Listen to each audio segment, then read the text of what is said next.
us came, in which all of us are even in right this second, right now, and even what all of us are going to merge into finally.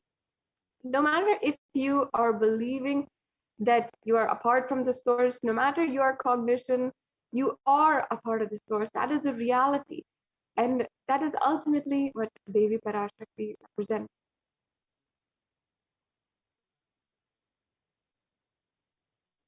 Out of her extreme love and compassion, Parashakti herself is manifesting the embodied form as Nijavatara of the Supreme Pontiff of Hinduism, Jagat Guru Mahasanidanam, His Divine Holiness, Bhagwan Nithyananda Paramashivam, gracing us, answering all of our questions, attending to our prayers, giving boons, healing us, revealing our past, present, and future, delivering profound spiritual truths, and ultimately giving us the experience of Paramashivoham itself.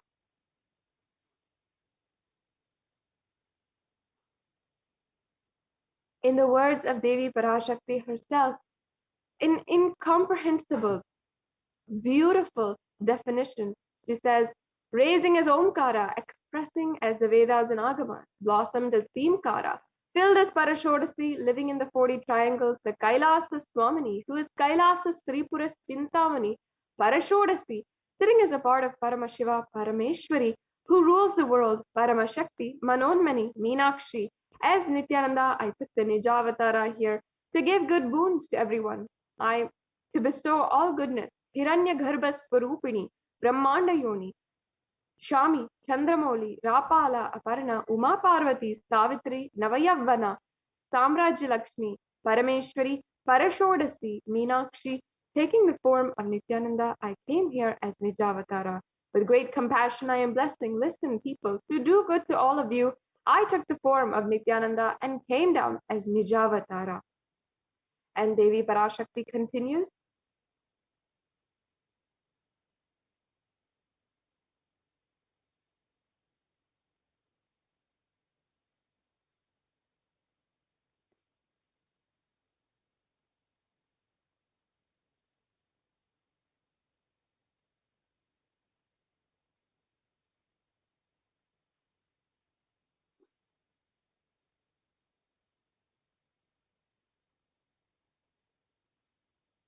Yes, Devi Parashakti continues, raising in Omkara, blossoming as Shiva, Shiva manifesting as the source of existence, the power of existence, expression of existence, from the oneness of Om, blossoming as two, as Prakriti and Purusha, blossoming as three Shaktis, Icha, Kriya, and Jnana Shakti, growing as four Vedas, expanding as the five Panchabhutas, beyond six chakras, filled as gotras of seven rishis, expanding as eight directions, existing as nine grahas, blossoming as 10 indriyas, being as 11 rudras, creating all of the worlds, bringing life to tell and make truth blossom and to do good. Parashodasi, Meenakshi, in the form of Nithyananda, I came to bless every one of you.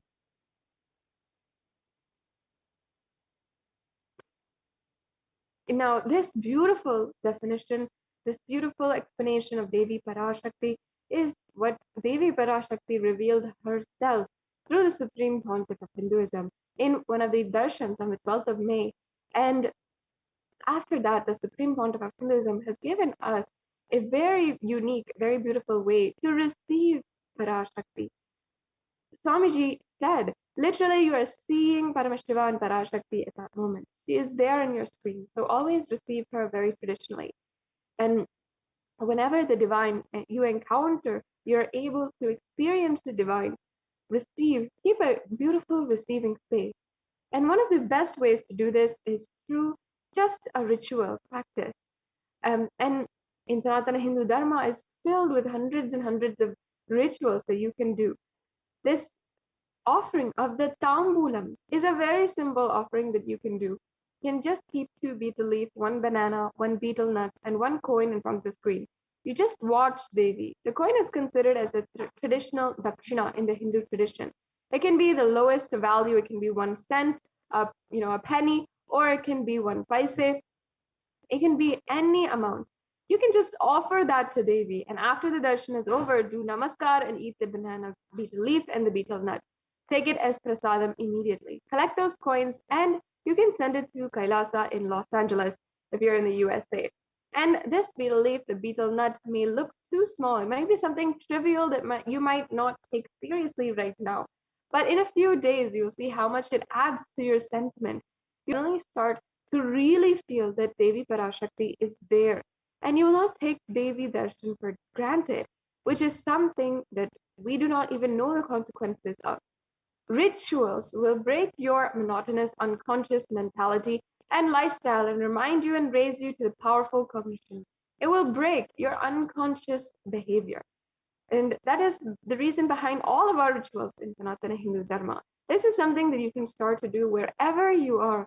And here we have a couple of examples of what you can use in order to offer the tambulam. And as it is available in your country, in your location, you can purchase these items and offer.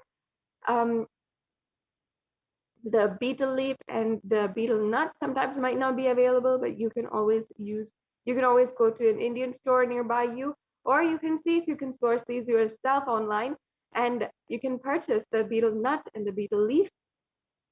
And you can also just offer a coin, how much ever it is, to Devi Parashakti. And then you can also offer fruits.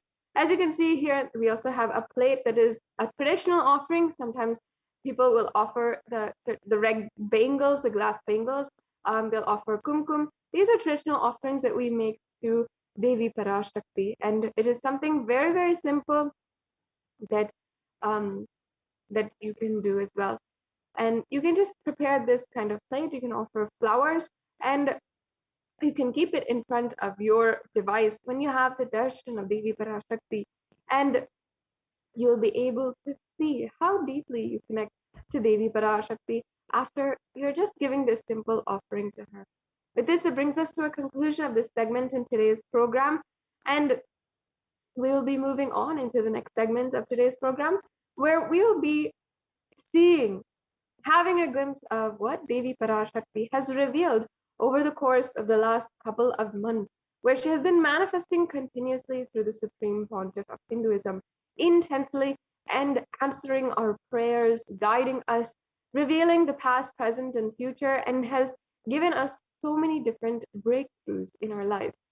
Sharings have been coming in from across the world in different languages, from people who are all over the world, continuously pouring out their love for Devi Parashakti and sharing how much she has transformed each and every one of us. So without further delay, we'll be going on into the next segments of today's program, and we'll be understanding a glimpse into what Devi Parashakti has revealed over the last couple of months.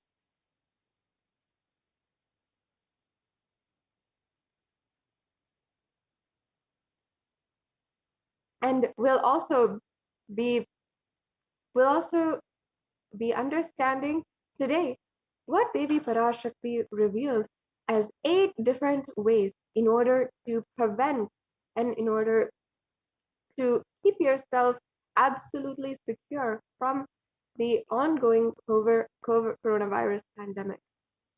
We have several ways that no matter what, we have been so blessed to be able to receive the Akashic reading from Devi Parashakti, as she has been warning us and helping us in this time.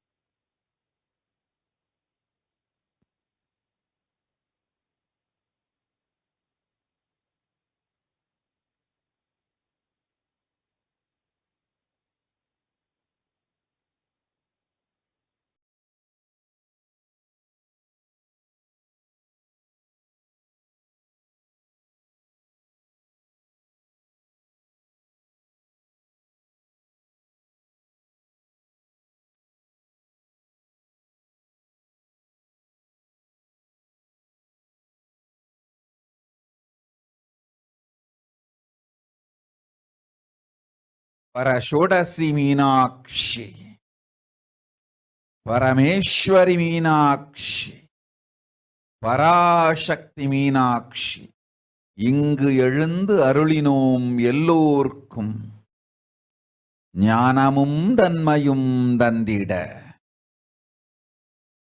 நன்மையெல்லாம் அளித்திட நாமே வந்தோம் இங்கு கைலாசத்தின் சுவாமினியாய் பரமசிவன் கிரகத்திருந்து நம் அனுக்கிரகத்தினால் நித்யானந்தன் விக்கிரகமாய் மலர்ந்தோம்.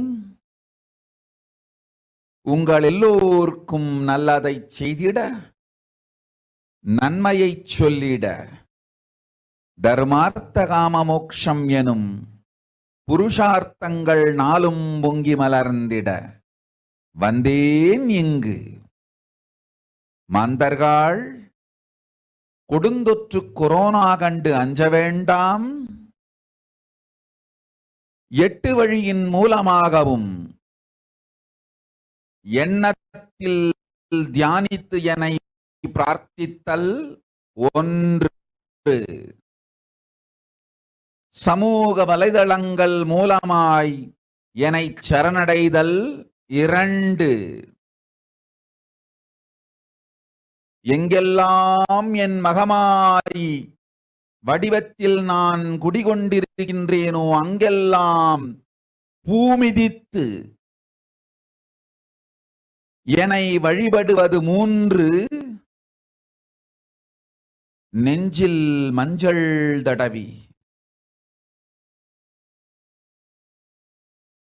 வேப்பம் சாரருந்தி தினந்தோறும் என்னை தியானிப்பது 4, நிர்விகல்ப நிலையிருந்து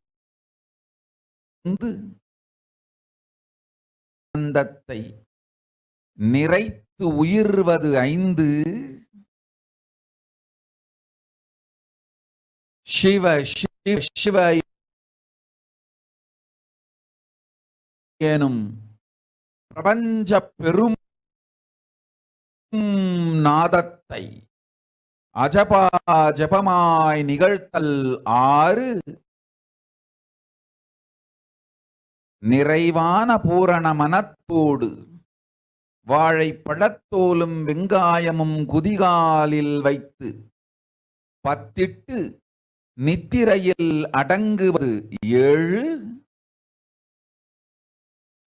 பூரணமாய் பரிபூரணமாய் அருணாச்சல ஸ்மரணையில் நினைப்பும் மறப்பும் அருந்த உணர்வு ஸ்மரணையில் அகம் அகம் என ஸ்புரிக்கும் அருணாச்சல ஸ்மரணையில் ஆனந்த ஸ்புரணத்தில் இருப்பது 8 எனும் 8 முறையிலும் என எண்ணியோர் அத்துணை பேருக்கும் இல்லை கொரோனா கொடுந்தொற்றின் தாக்கமும் கொரோனா கொடுந்தொற்றின் பயமும் கொரோனா கொடுந்தொற்றின் மயக்கமும் வாழ்வீர்கள் வளத்தொடு நல் ஞானம் யோகத்தொடு நாமே நிம்மோடு நானே நீயாய் நீயே நானாய் நல்வாழ்வு வாழ்வீர்கள். 8இல் 1 செய்தாலும் கொரோனா உங்களை எட்டவிடாது காப்பு.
So let us look at what Devi Parashakti has revealed about the 8 methods to prevent COVID-19.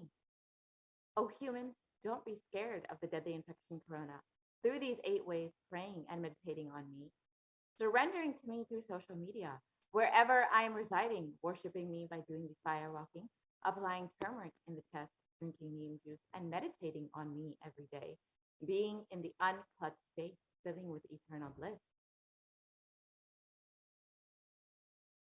Doing the Ajba Ajba, the cosmic sound, Shiva, Shiva, Shiva, with complete mind, applying banana peel and onion in the fields and going to sleep, and being in the state beyond any remembrance or forgetting, in the Arunachala Spurana that blossoms as aham, aham, in the state of Ananda Spurana.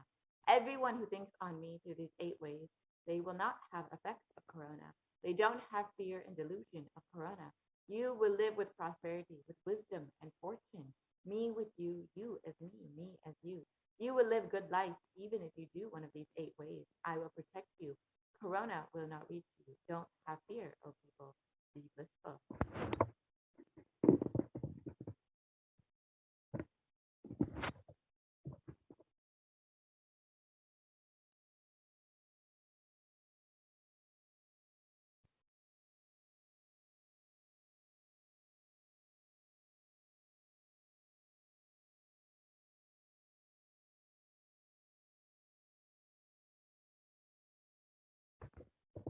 So now let us look at each of these 8 methods and understand the benefits and science behind each method. The first method revealed by Devi Parashakti is praying and meditating on Devi. So science has studied meditation extensively, and Healthline has listed out 12 of the science-based benefits of meditation, and which includes reducing stress, controlling anxiety, promoting the emotional health, enhancing self-awareness, lengthening the attention span. It may also reduce age-related memory loss. It can generate kindness. It may help fight addiction. It improves sleep. It helps control pain. It can decrease the blood pressure, and it is easily accessible anywhere.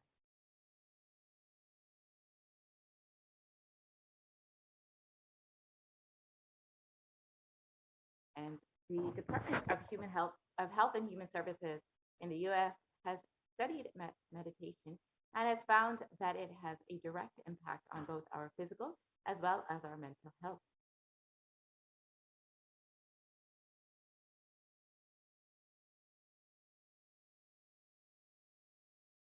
And another study by the Cambridge University Press reiterates the necessity of meditation during times of crisis such as COVID-19.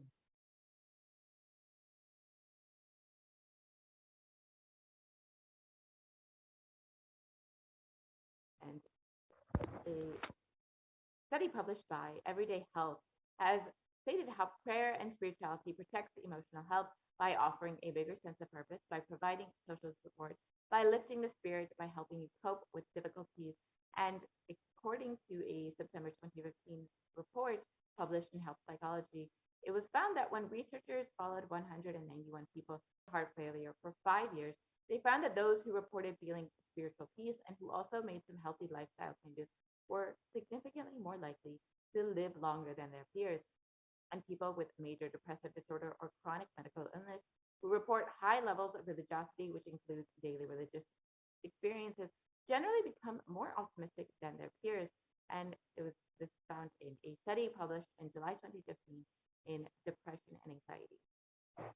So now let us understand what the Avatar himself has revealed about the benefits of meditation directly demonstrated on his own.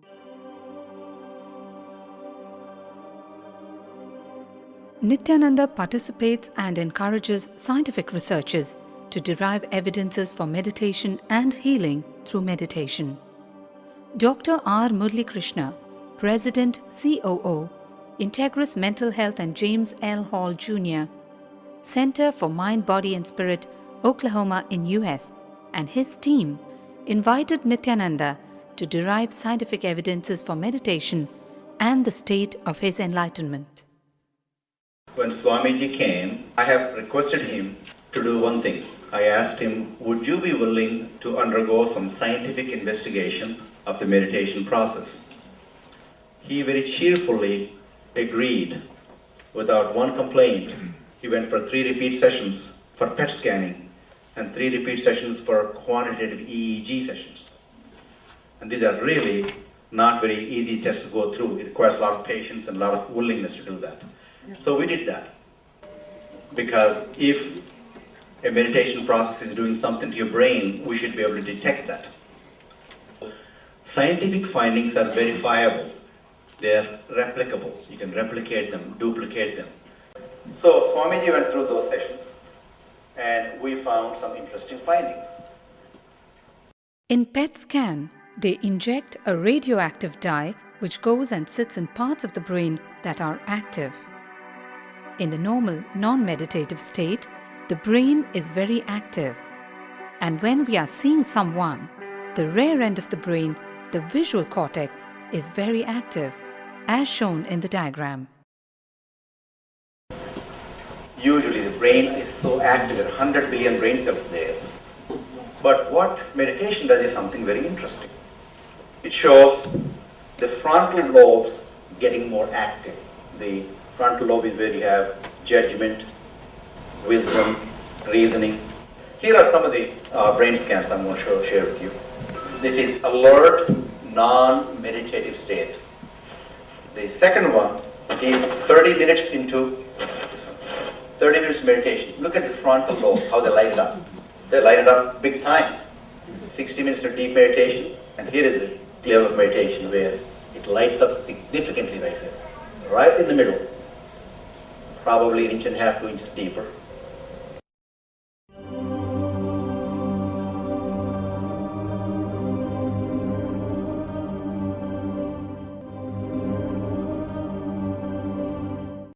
What's interesting was, Swami was inside, and that's the last part of that one. See that right here?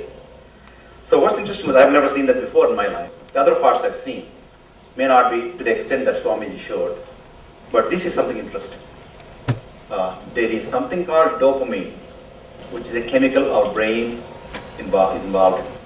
Dopamine is produced mostly in this area.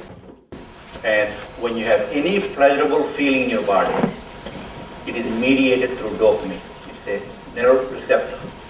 It's a chemical that transmits messages of pleasure. It basically evokes pleasure chemicals. You eat the same thing is with visual pleasures you have. Beautiful people, beautiful sceneries, nature, whatever gives you pleasure. It's mediated through dopamine. Everything that human being experiences involves dopamine. But what's interesting is that you and I have the potential to create our own dopamine in a big way. So I named it, for lack of a word in the past, the D spot, which is the dopamine spot. If you can discover your D spot, you got it made in life. The D really stands for divine spot. The D also stands for delight, and the dopamine spot. What's also interesting is that he could, at will, go in and out of those states. Those are some of the findings I want to share with you. There's so much more talk about physiology of mind and brain and the body. It's a fascinating field that this is something that all human beings can relate to, can apply in our own lives. Not only a sophisticated knowledge, but these things have application in daily life for all of us. Nithyananda's system of free healing, known as Nithya Spiritual Healing, has been baffling the medical world, curing diseases from migraine to cancer. Qualified people are also initiated to become healers. The complete report of the research conducted on Nithyananda's neurological system can be found in the book Mystic Phenomena, Scientific Data.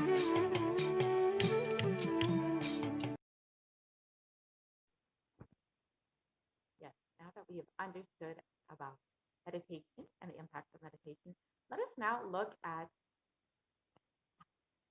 the practice of prayer and how prayer is the best stress buster as revealed by the Supreme Concept of Hinduism.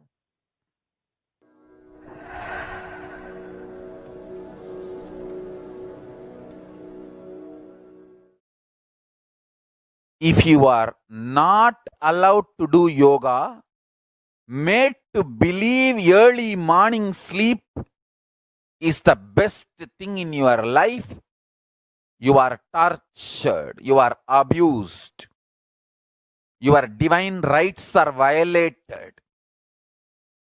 If you are constantly inspired to do yoga early morning, Brahma Muhurta time, and everyday puja, sit that 30-40 minutes and melt down by feeling connection. Understand?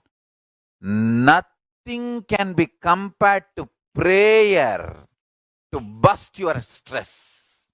I tell you, prayer is the best stress buster.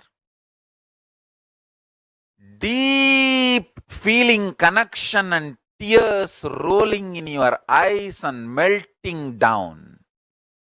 Prayer to Paramashiva. Intense yearning, Vyakulata, talking to Paramashiva, relating to Paramashiva. Nothing can be compared to that to bust your stress. I tell you, everyday puja is an ultimate recharging experience. If you do everyday puja,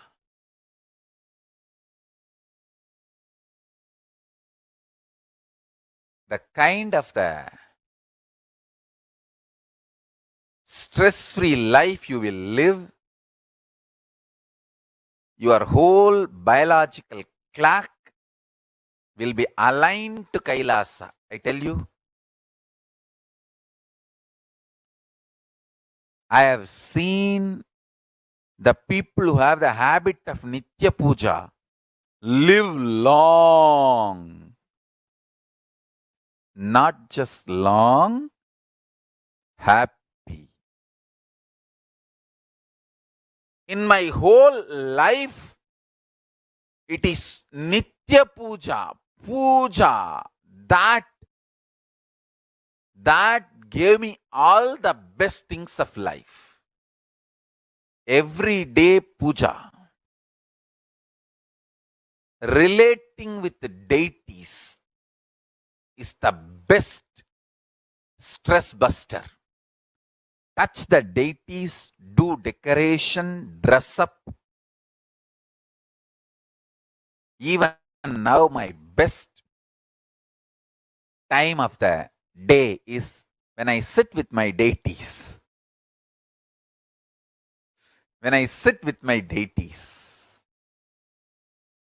dress up the deities, jewel them, spend time with them, talk to them, intensely pray, deeply connect and pray. Understand? You do not know the power of Archavatara. God landing in physical deity form. Never underestimate the power of Archavatara. The Archavatara is equivalent to living avatara. What living avatar can do to you, an Archavatara can do. Atma Linga I am giving to all of you is literally living Archavatara. It's a piece of God. Literally.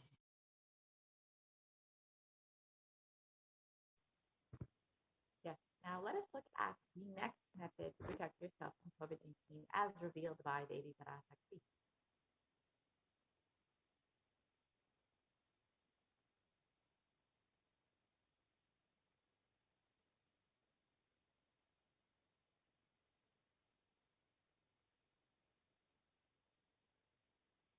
Continue to the next slide, please.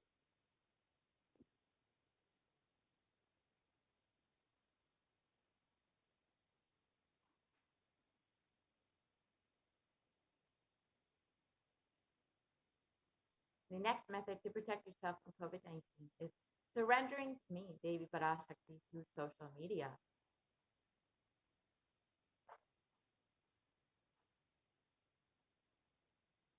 And during the Akashic reading, Devi Parashakti gives us the opportunity to connect with her through social media, all various social media platforms, and attends to us individually to our prayers and showers us with blessings and boons. Let us now see how we can connect to Devi Parashakti through social media.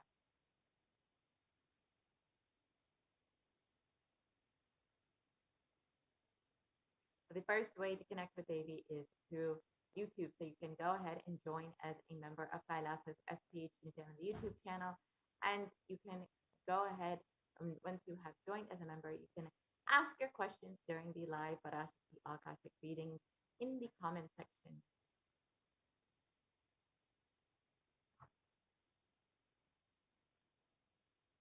And next, you can like and follow the Kailasa's SPH JDM Nithyananda Paramashivam Facebook page.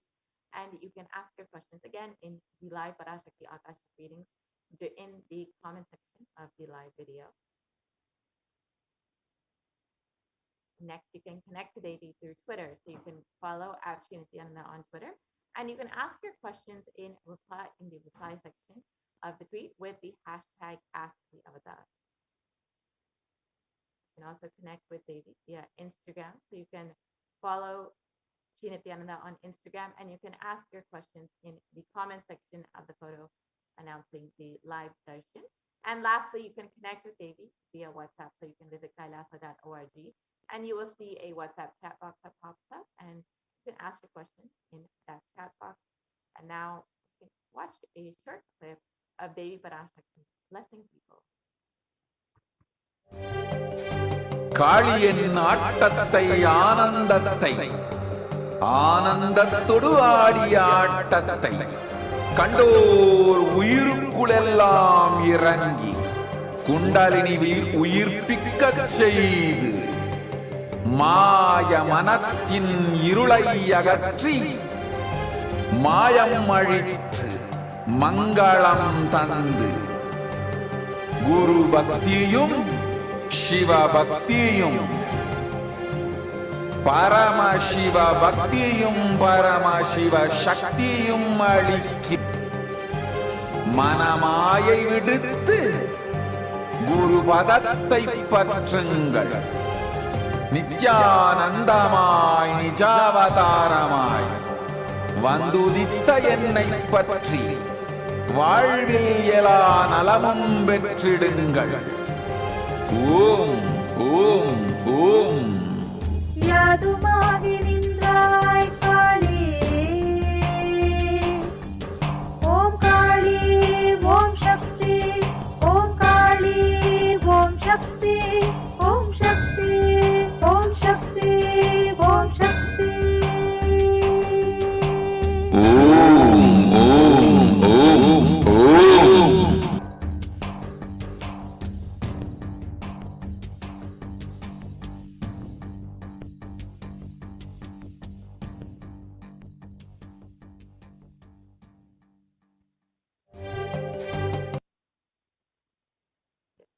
Devi revealed, wherever I am residing, worshiping me by doing the fire walking will protect you from COVID-19. So now let us understand the science behind fire walking.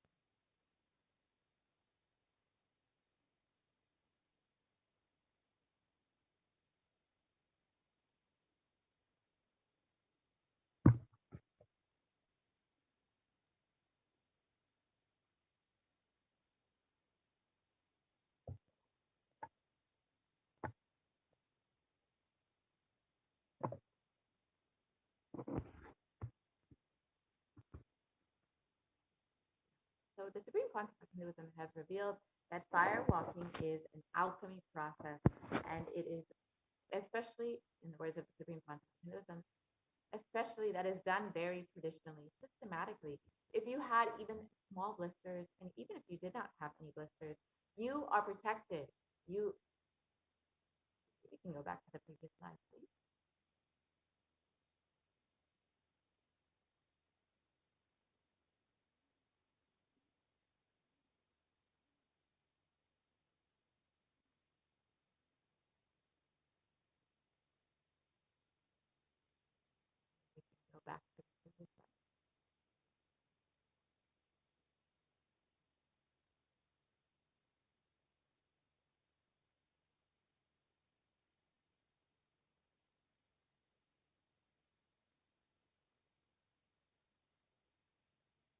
Sorry, we can go back to the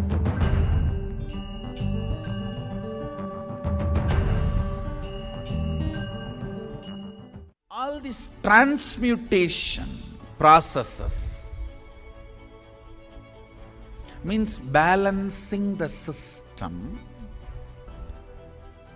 and awakening the whole consciousness to your whole body is what I call transmutation processes. Some parts of your body becomes insensitive to the existence because of the job it is doing, like a feet.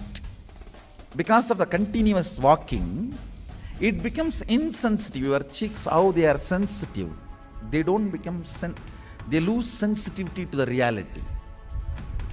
But for the complete Kundalini awakening, your whole body needs to be alive and experiencing the reality and ability to experience the higher consciousness. That is the reason we have the process of firewalking.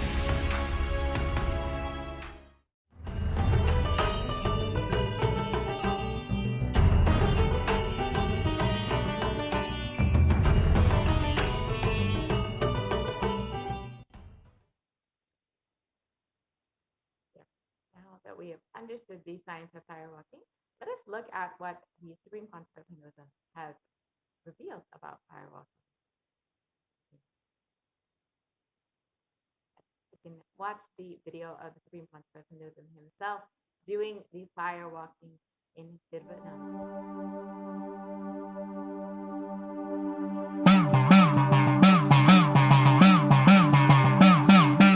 சத்தியம் காத்திடும் உத்தமத்தியே சத்குருவாய் வந்த நித்திய தாயே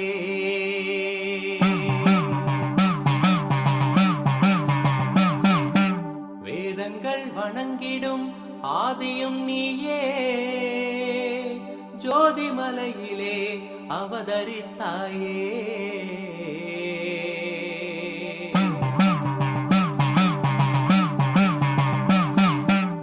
அவனியை பேணும் ஞானமும் நீயே அக்னி வடிவிலே அருள் புரிந்தாயே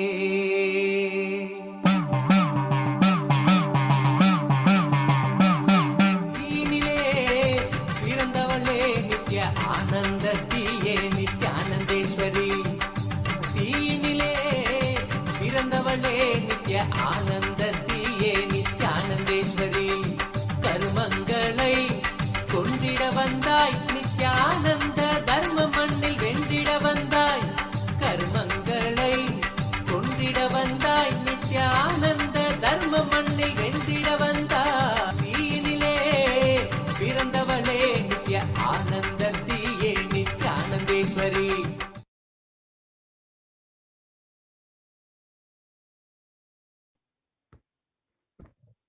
Now let us understand a little bit more about what modern science has understood about firewalking.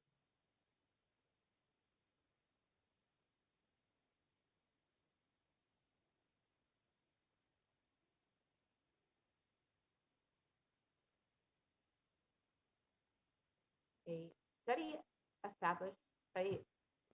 conducted by the U.S. National Study of Medicine and the National Institute of Health has shown that firewalking actually increases the levels of happiness and lowers fatigue levels in those who participated in firewalking compared to those who did not participate in firewalking. So now let us look at the next method revealed by Devi Parashakti, applying turmeric on the chest, drinking neem juice, and meditating on Devi Parashakti every day. So first, let us watch what the Supreme Concept of Hinduism himself has revealed as the benefits of drinking neem juice.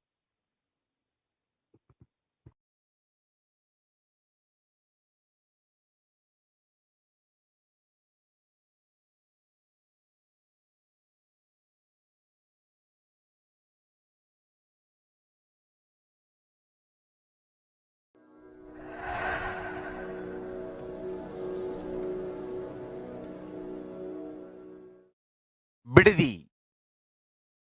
It is not, I'm not talking from air, I'm talking from ground. In Bididi, before we came to that land, 30 borewells were dug, no water. Now, from the day we came till now, we have water for 10,000 people to live comfortably in that very land. It's only pouring, pouring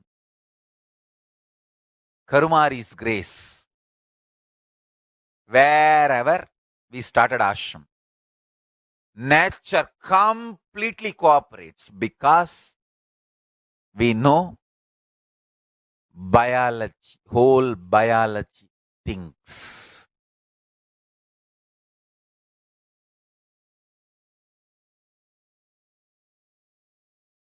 If you are having bitter relationships in your life, just start drinking bitter neem juice every morning.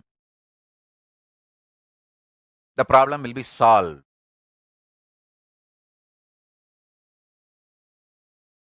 Understand, if you are irritated, even if you don't react, even if you don't talk to people, you release that kind of vibes. Take Haritaki, you will see you release sweet kind of vibes. Take neem juice, you release healing, compassionate vibes. A woman who applies neem powder and takes bath, who applies turmeric powder and takes bath, is equivalent to Karumari Mahamayi.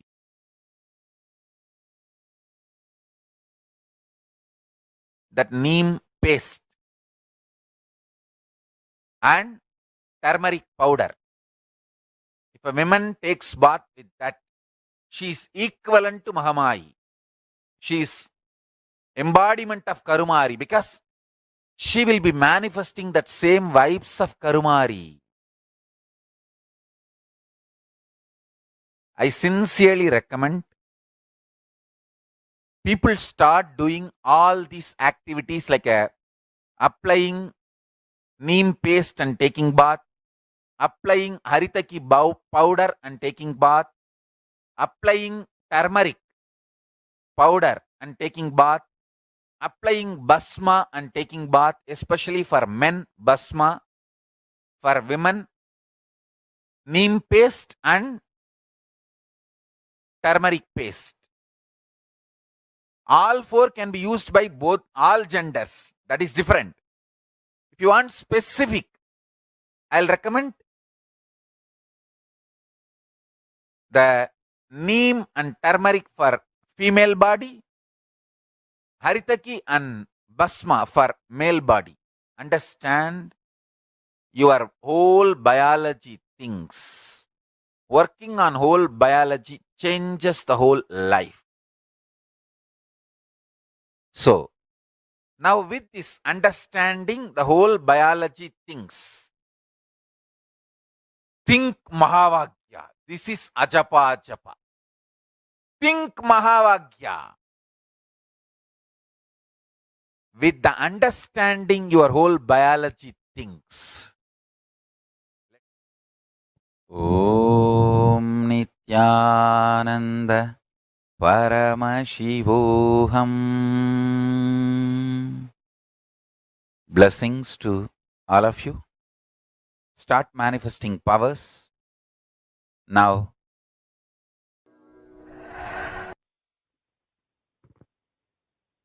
Yes.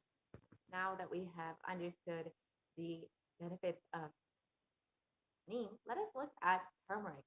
So traditionally, turmeric is very well known for its anti-inflammatory effect, but as of recent, in the last 2 decades, it has been shown to be also a potent immunomodulator agent that can modulate the activation of T cells, B cells, macrophages, neutrophils, natural killer cells, and dendritic cells, which are all immune cells. And curcumin can also downregulate the expression of various pro-inflammatory cytokines and chemokines.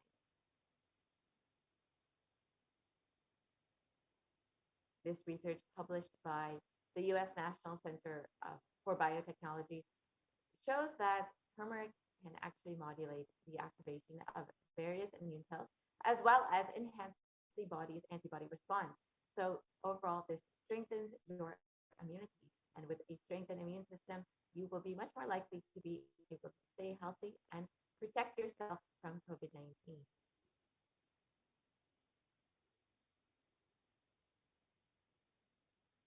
And in India.com, it was also published that neem can help you in the fight against coronavirus.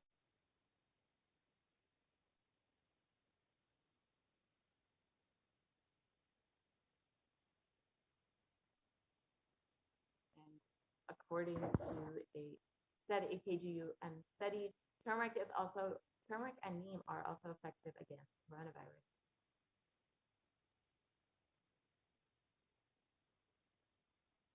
So now let us look at the next method. With complete mind, applying banana peel and onion in the heels and going to sleep. So again, this is a very simple method. You can just put the onion in the heel or banana peel in the heel, and you can put a sock over it and go to sleep. And this will completely detoxify your entire body and protect you from COVID-19.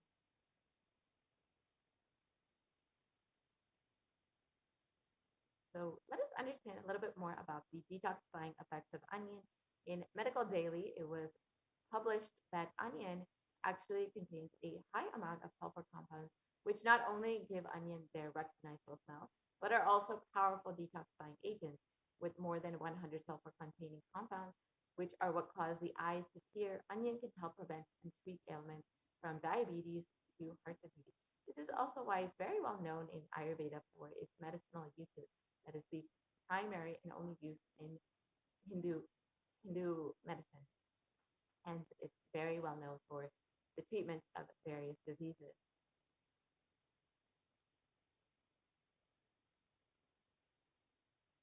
Published by the Journal of Phytotherapy has also spoken on the detoxifying effects of onion, and it states that compounds from onion have been reported to have a range of health benefits, which includes anti-carcinogenic properties, anti-platelet activity, anti-thrombotic activity, anti-asthmatic, and antibiotic effects.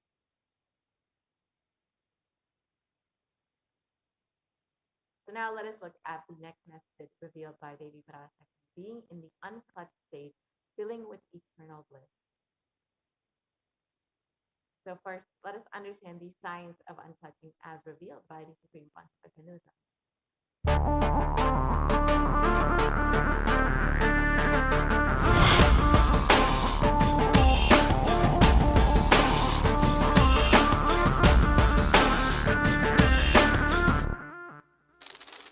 The brain is the organ which controls our whole physical being. Once our brain has been imbalanced, it will then transmit that imbalance throughout the whole body. Thought forms are pure energy that have the ability to influence people and everyday events in life.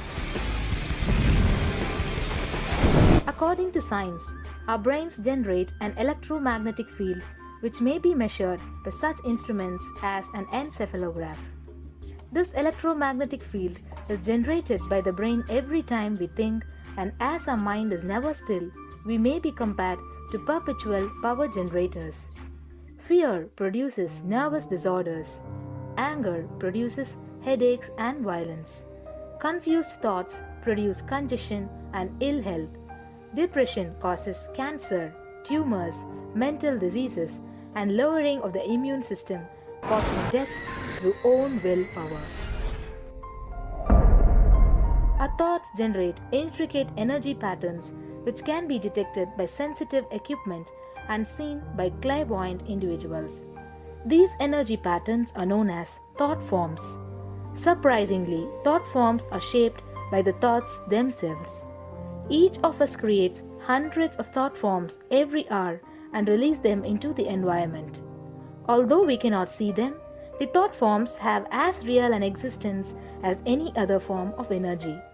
Most people can sense others' thought forms, and a continuous energetic exchange happens between people, about which we are usually unaware. This also explains why we sometimes take a sudden liking or dislike to a certain person directly on meeting them. We just catch their vibes. Unclutching is a guide for equanimity and enlightenment. Thoughts are like bubbles in a fish tank.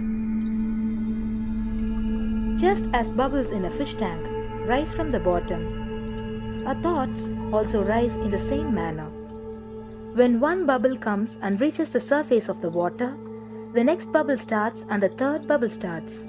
Because the bubbles are rising at high speed, they look like a continuous stream. But our mind is not a continuous stream. There is always a gap between two thoughts.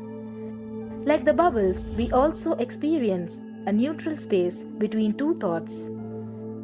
This neutral space between two thoughts is our original state, the pure silence. It is a state of pure consciousness, the state of God.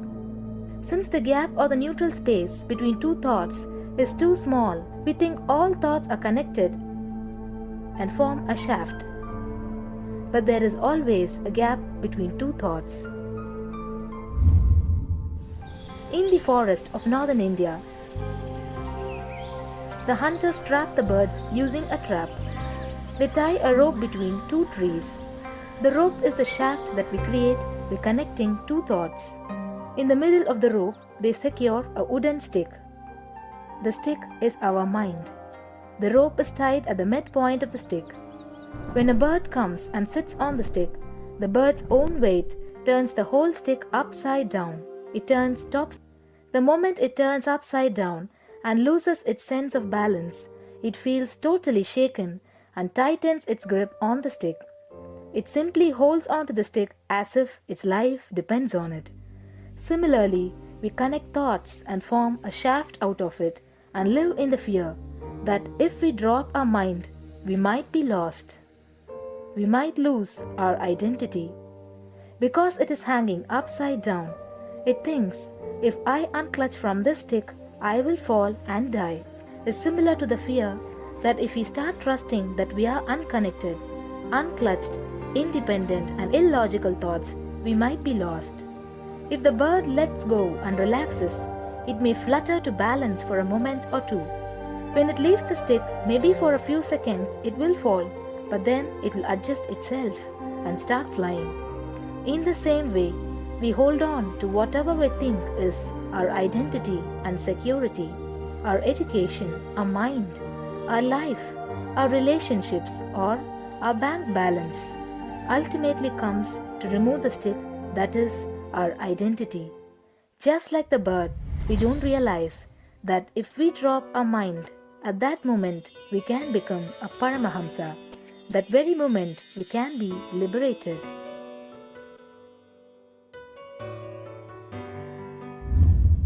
In Mundaka Upanishad, there is a story which explains, there is a huge tall tree, and in the tallest branch of the tree, there is a golden bird sitting unclutched from everything in bliss, like Dakshinamurti. In the lower level branch, there is a small bird which jumps from here and there to various branches eating fruits. When it eats a bitter fruit, it feels bad. Whenever she eats the bitter fruit, she sees the bird which is looking above, silently, like Dakshinamurti, and feels, why I should not be like that bird. But unfortunately, when the same bird, when it eats tasty fruit, it forgets the bird. In the same way, she keeps battling between branches, eating bitter and tasty fruits again and again. One day, as a small bird flies up higher, and as it reaches near the golden bird, it realized that he and she are the same. There is no difference between them both and realizes her original state. The small bird realizes that she also can be in the same state of the golden bird and become a Paramahamsa. This moment, trust yourself. Don't bother about losing your identity. Just trust yourself and let go of your identity. You will immediately become a Paramahamsa and be liberated. All you need to do is to trust that you're unclutched. Dropping the conclusions you can't be transformed is unclutching.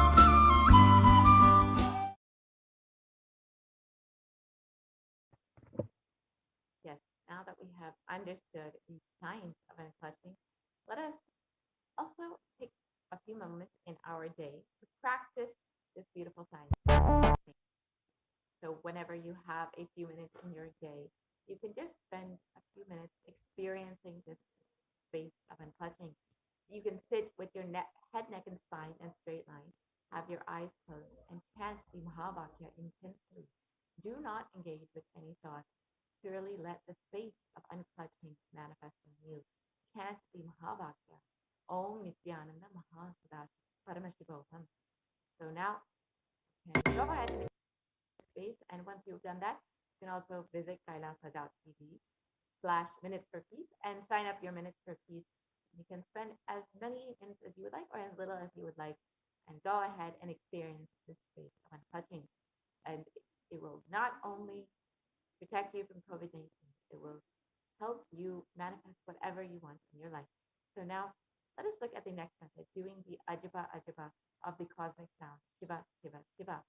And a study conducted by the U.S. National Library of Medicine on the benefits of chanting clearly has established how chanting the Ajaba Ajaba has a direct and positive benefit for the physical and mental well-being. The study correlates the chanting of the Ajaba Ajaba to the vagus nerve stimulation, which is used as a treatment for depression and epilepsy.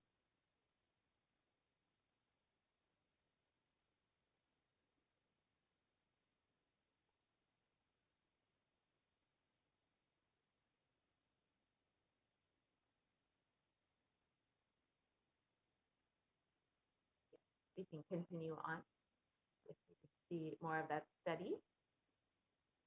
Continue on.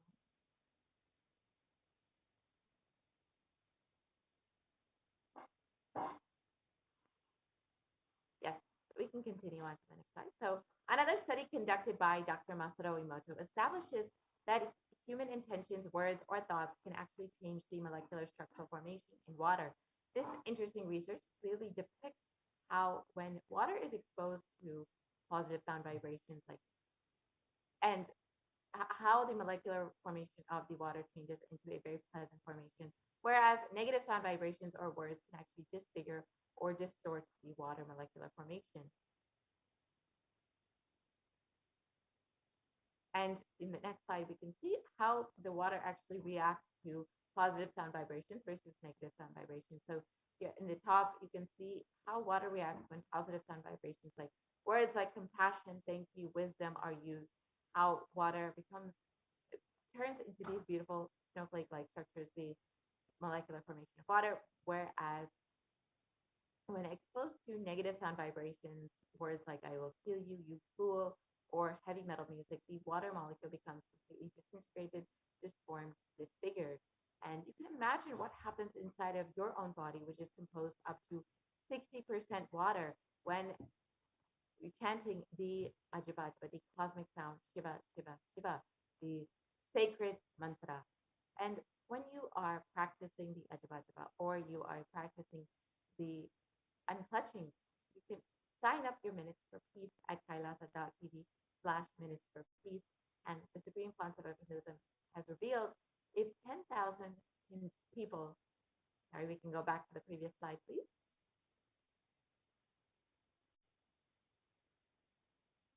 The Supreme Council of Hinduism has revealed that if 10,000 people can do this just for 3 months, we can give such a huge conscious, super conscious breakthrough to the whole of humanity. Now let us look at the next method revealed by Devi Parashakti, being in the state beyond any remembrance or forgetting, in the Arunachala Swarana that blossoms as aham, aham, in the Ananda Swarana. So this is a very simple method, just being in the constant remembrance of the divine, never having to actually actively remember nor forgetting the divine, just constantly being in that space of oneness. And with this simple method, you can protect yourself completely from COVID-19. Each of these methods revealed by Devi Parashakti are independently powerful enough to protect you from COVID-19. So you can use any one of these methods in order to protect yourself. And Devi Parashakti has revealed that one of the easiest methods that Devi Parashakti revealed today is practicing praying to Devi Parashakti and meditating upon Devi Parashakti. And in this next segment, we will understand how you can actually connect to Devi, how you can pray and connect with her, experiencing that space of oneness with her through the various offerings. So let us enter into this next segment and understand some of the various offerings that you can make to Devi Parashakti.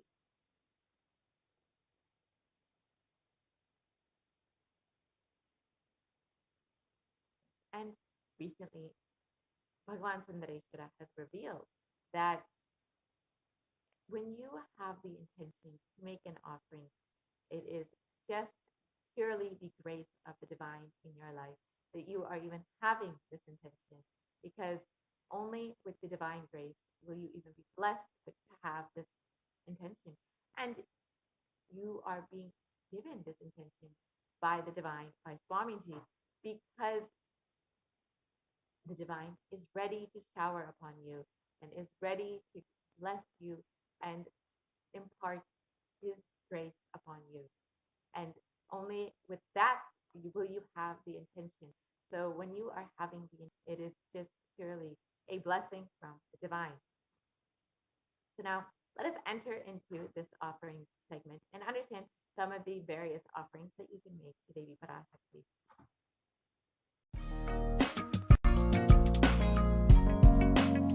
We get you health.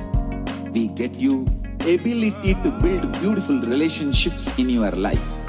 We get you direct spiritual support, and we make sure you become wealthy.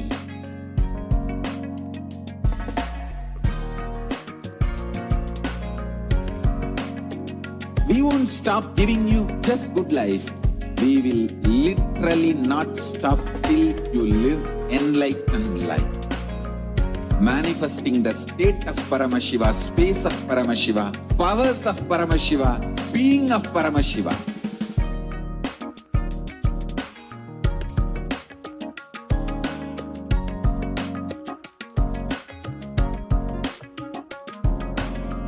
Whole world should become Kailashians. I want the whole world to know Hindus have something great to contribute to the world.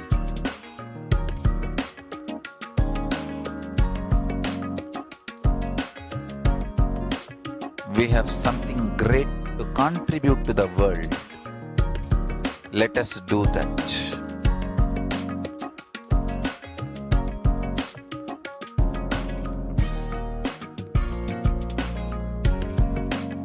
Kailasa is proper customized spiritual service, helping you to identify your root patterns of suffering. We have perfected the science of helping every individual from every cultural, religious, nationality background.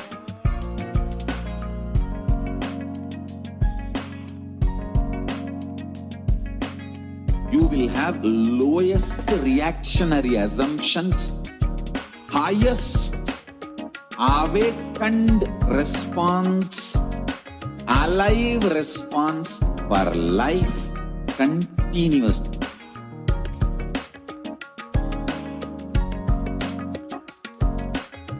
Kailasa is enlightenment ecosystem, literally enlightenment itself in your own home, wherever you proper customized spiritual service, helping you to complete with your life negativity, withdrawal from life, self-hatred, self-denial, self-doubt, so much of tiredness, laziness. We can support you, aligning your diet, your attitude, your aptitude, your understanding about life. We can help you with everything.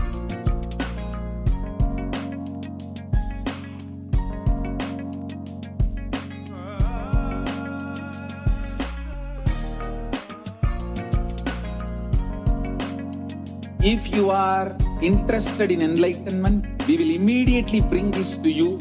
If you are not interested, we will explain the whole science, inspire you and make you interested in enlightenment science. We need to cater this enlightenment science to the whole world wherever they are. Because enlightenment is the birthright of all human beings. Kailasa is responsible to provide that to all human beings.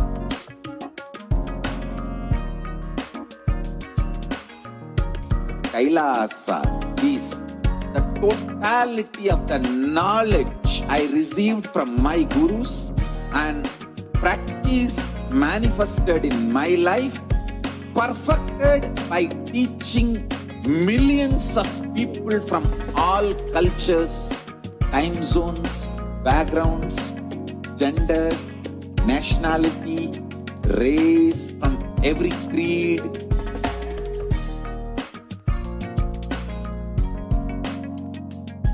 So this absolutely perfected knowledge available to you, served to you in your home without even you moving out of your couch, free of cost.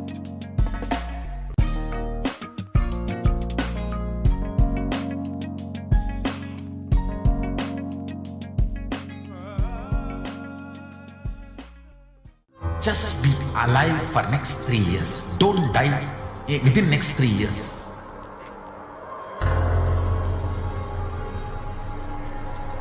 Just don't die within next 3 years. Be alive. Somehow be alive. I'm working sincerely. I will reach you somehow. Somehow I will reach you. It's my commitment to humanity.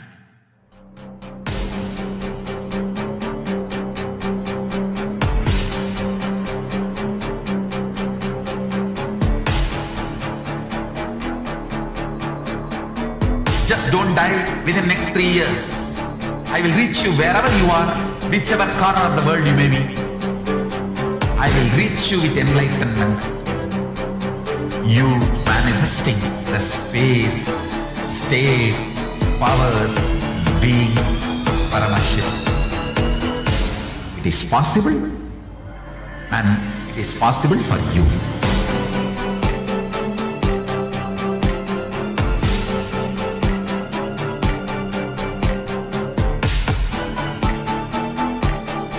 Paramashivoham will reach you with enlightenment science. I know he is going to do the job. Just be alive for next 3 years. Nothing else. What I mean by the word E-Kailasa, listen intensely. Enlightenment ecosystem, literally enlightenment itself, in your own home, wherever you are. If you cannot come to Kailasa, it's okay. Kailasa can come to you. Kailasa coming to you is E-Kailasa.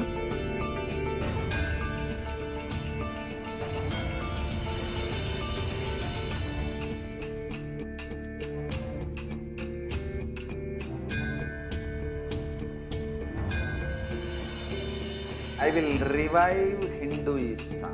I am a Hindu revivalist, not by any revolution, but by evolution.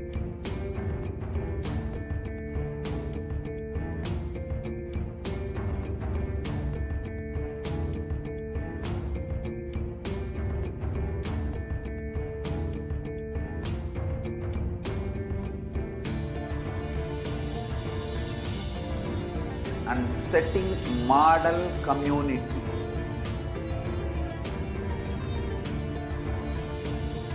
Kailasas, enlightenment ecosystems, Sarvanya Peethas all over the world.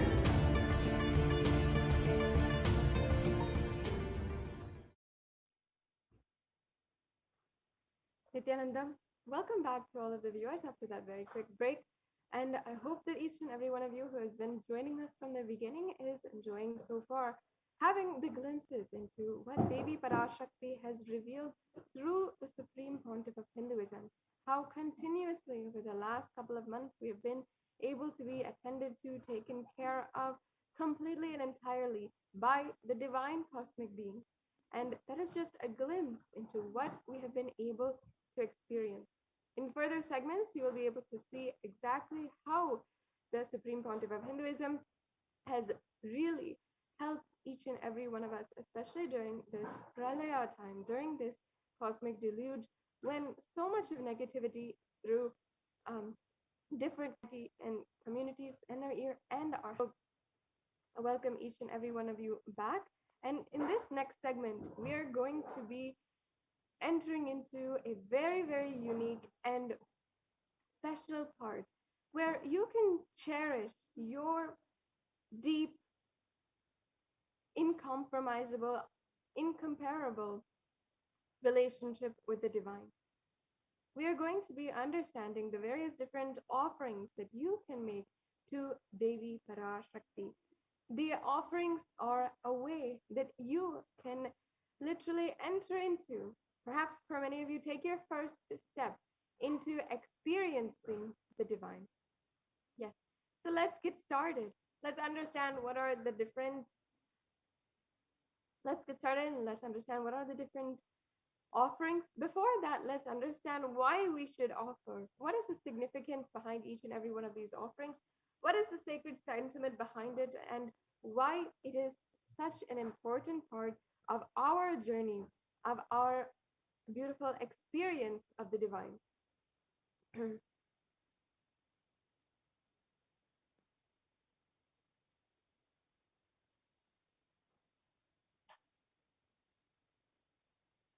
Each and every one of these offerings help us experience a higher aspect, a deeper part of our own relationship.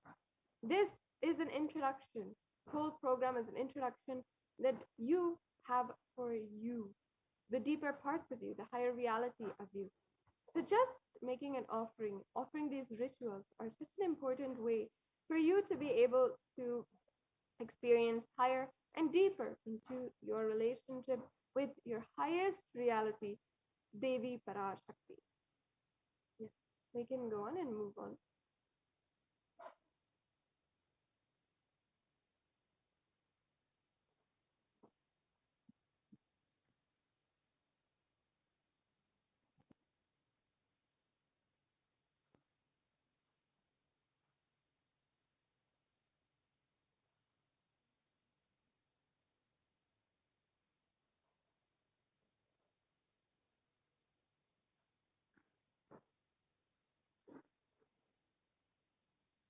First, let us understand that expression of our highest self is masculine and feminine. Both consciousness have to be expressed equally by every human being to be enlightened.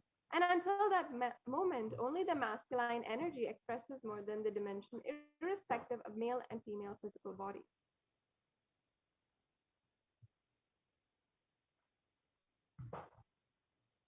And there are five different people, communities, things, a part of us that we have to complete with five dimensions to achieve enlightenment. One is Pitrus or ancestors, second is the Kula Devatas, third is our parents, the fourth is nature, and the fifth is Guru.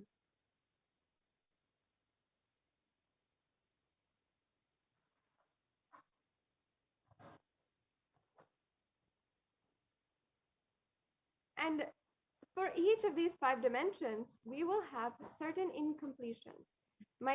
You might be wondering what is an incompletion? Incompletions are life negative and adharmic cognitions that leads to misconstrued karana and karya, further leading to suffering and pain in individual levels and as well as the personal, as well as the global community levels. In essence, whatever incompletions we have inside of us, whatever we experience as a hindrance that is stopping us from expressing our truest self inside of us, that will be magnified into the macrocosm.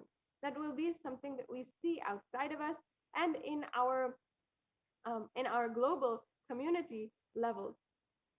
So understand that being sensitive is being aware in gratitude to life and everything from the air we breathe, the place that you sit, energy to feel that you exist, energy to celebrate that you exist, everything, being aware of each and every one of these is being in gratitude of each and every one of these.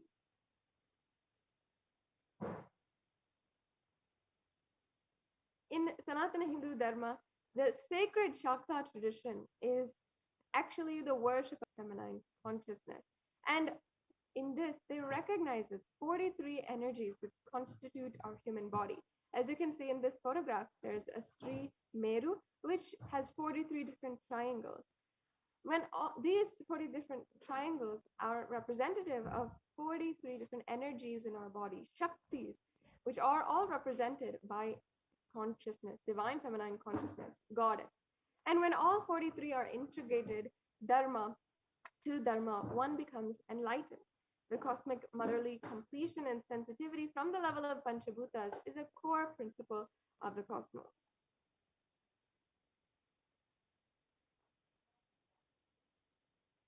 And awakening the sacred feminine is a key to enlightenment. When awakened, the man expresses sacred feminine consciousness, he becomes a great revered leader. When awakened in the divine sacred feminine, in a woman, she becomes Devi, manifesting and expressing the sacred Shaktis, the powers.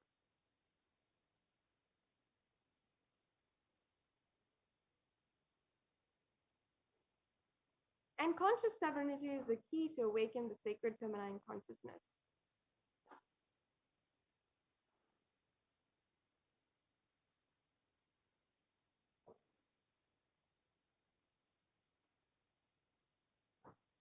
Out of millions of paths, the easiest and sweetest, most beautiful path to enlightenment is connecting with cosmos as the cosmic feminine consciousness.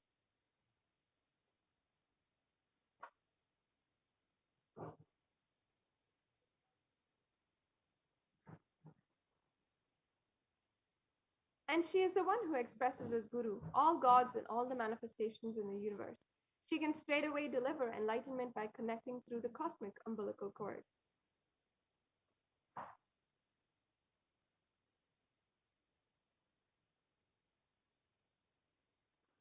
Offerings is not to benefit the divine, but to close our gap with the divine consciousness. When we achieve completion with the Divine Mother, her sweet grace in all dimensions, the cosmic umbilical cord.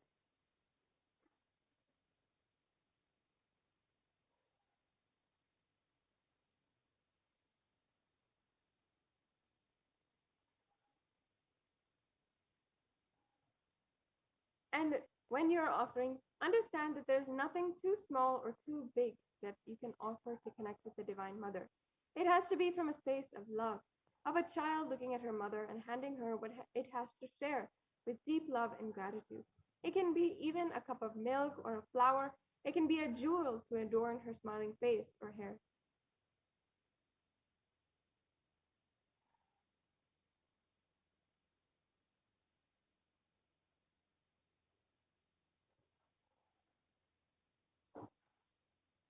Vedic rishis have clearly stated that the techniques to connect with sacred feminine consciousness to awaken the same qualities in us. One can connect with Paramashiva through oneness, but with the cosmic mother, it is only by worshipping her feet with devotion.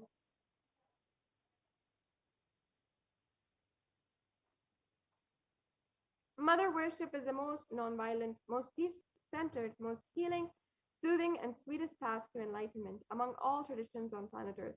Worshipping includes contemplating, meditating through sacred offerings of mantras and oblations at her feet.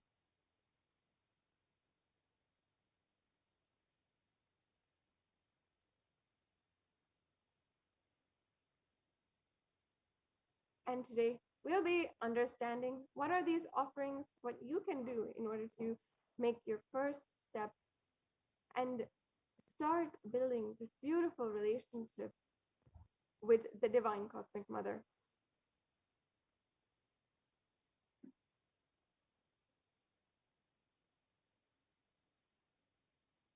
why divine feminine? It is because she is the ultimate.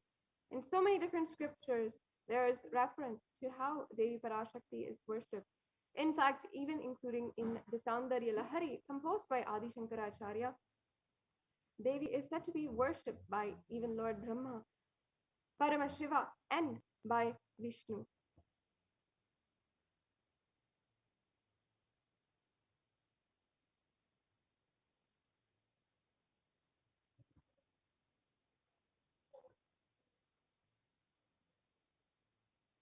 And here we have a extremely powerful verse from the Rudram, where it's talking on the ways that Devi Parashakti manifests as the being of all things in all existence.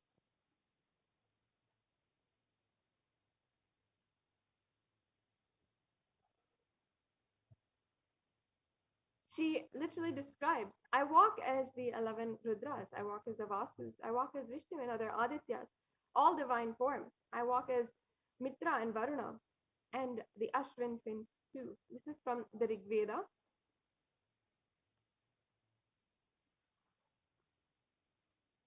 And she says, Ekadash Rudras, the Maharudra, Ashtavasus, Dwadasha, Adityas, Vishwadevata, all of them are in my retinue. I move around in various forms and with them as a part of my retinue, including Mitra, Varuna, Agni, and the Ashwini Devatas.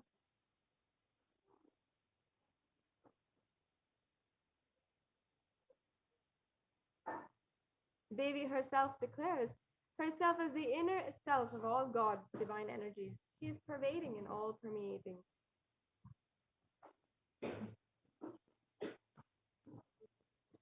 Now let us begin understanding the various different offerings to Devi Parashakti that you can make.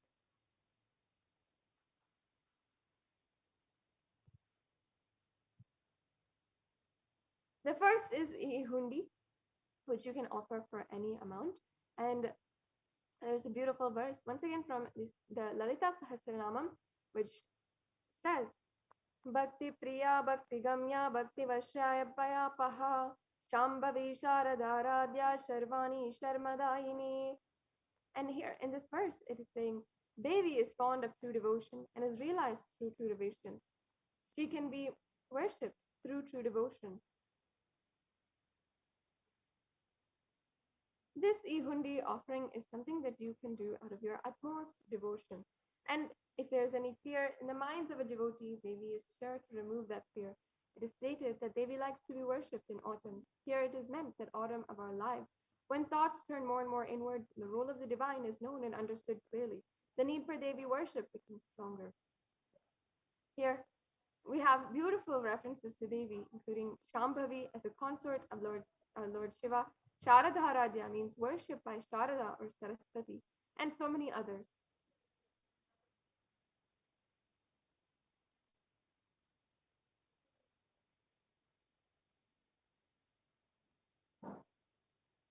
And here's another verse here from the Saundarya Lahari, which describes the mantra being offered to Devi Parashakti. In this offering of the Sankalpa mantra, which is just $1, you can just offer the mantra to Devi Parashakti. We also have the offering of the Devi Sahasranama Kasu, where you can literally experience the blessings to manifest and awaken multiple divine feminine conscious attributes and powers.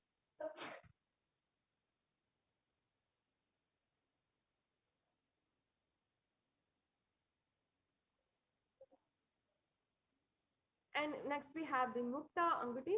And in the verse from the Devi Suktam, it is literally sharing how Devi Parashakti is worshipped and praised by all the gods, and she destroys all the troubles that the Asuras create, and she solves all problems and destroys all obstacles.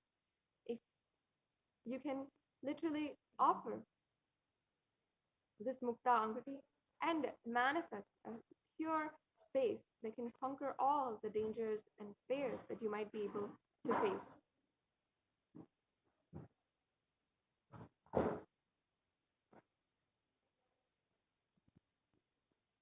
Next is the Swarna Padma Pushpa, another beautiful offering that you can do. And there's a beautiful verse from the Lakshmi Ashtakam, which I'll now chant. It says, Siddhi Buddhi Prade Devi Bhukti Mukti Pradayini Mantramurte Sada Devi Mahalakshmi Namostute. This means Devi, who bestows accomplishments and intellect, who showers worldly possessions and subtle mantras of cosmos, I bow down to you, O Devi. And you can offer this in order to have the blessings of Mahalakshmi and be blessed with so much of abundance in all relations and business endeavors.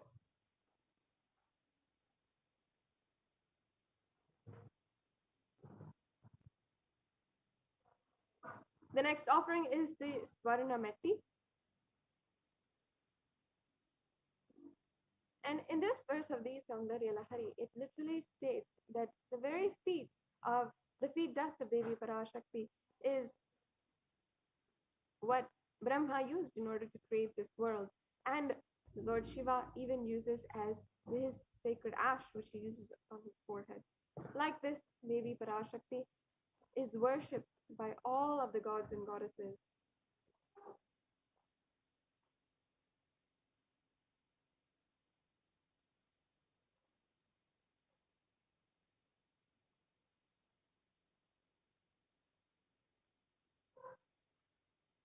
And you can offer this Swarnameti for blessings for a life of leadership qualities by offering worship to the divine lotus feet of Devi Parashakti, achieved even by worshipping the tiny grain of dust from her feet.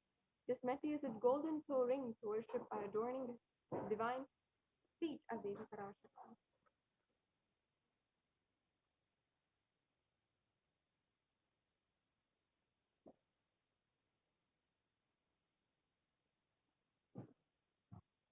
Next offering is the offering of the Mang Tika. And in the Lalita Sahasranamam, Devi Parashakti is described as Siddha Sarabhi Varshini, meaning she who makes the nectar flow from the Sahasrara, the crown center, to the Agnya, and permeates through all 72,000 of our nadis. You can experience the ultimate experience. You'll have the blessings for the ultimate lifestyle.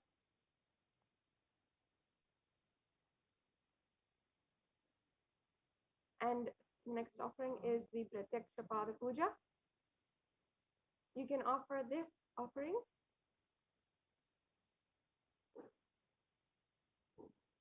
and there's a beautiful verse as you saw from the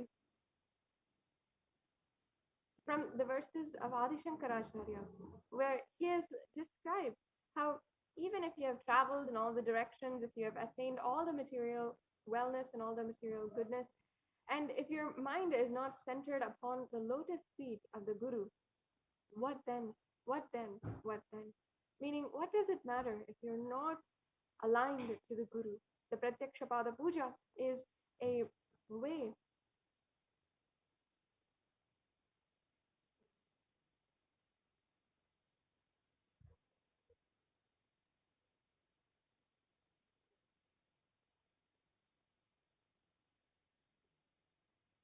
and the Pratyaksha Pada Puja is a way that Devi is Guru, and the feminine consciousness, the one beyond the idea of male and female. The most auspicious offering to Guru, dimension of Cosmic Mother, is offering a Pratyaksha Pada Puja. The sweetest path to enlightenment.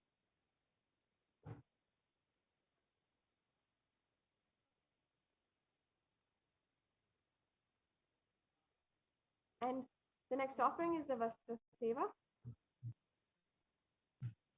This offering is the Vastram, the clothes to the Guru, the dimension of the Cosmic Mother, during the Pratyaksha Pada Puja.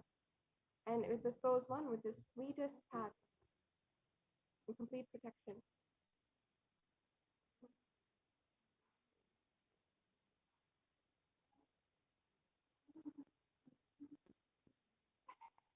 So we have a summary table for you here. The E-Hundi offering, which you can do for any amount. The Sankalpa offering, which is $1. The Devi Sahasranama Swarna Kasu, which you can offer, there's 3 denominations of it, $75, $151, and $251. The Mukta Anguti, which is $251, $501, and $751. The Swarna Padma Pushpa, which you can offer for either $600, $1,200, or $1,800. The Swarna Matti, which is you can offer for $751. The Mang Tika, which is you can offer for $750. And the Pratyaksha Pada Puja, which you can offer for $1,008. And the Vastra Seva, which you can offer for $1,008.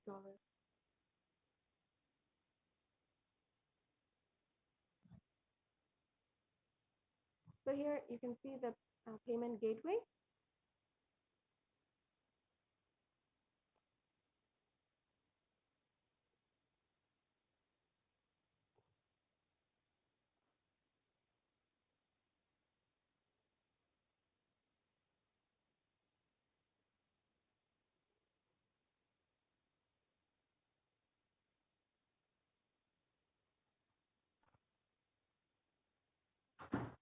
So as you can see, this offer these donations to Devi Parashakti. This is the landing page. So once you go here, you'll be able to see how you can offer and go to the next slide.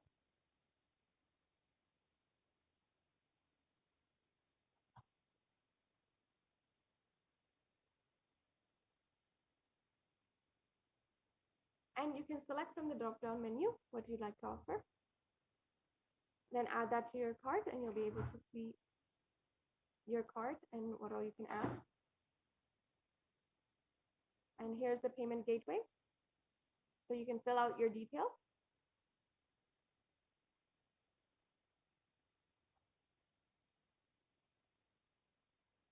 And you can also join as a member of the YouTube channel and participate in the super chat. You can go ahead and offer a donation through the super chat.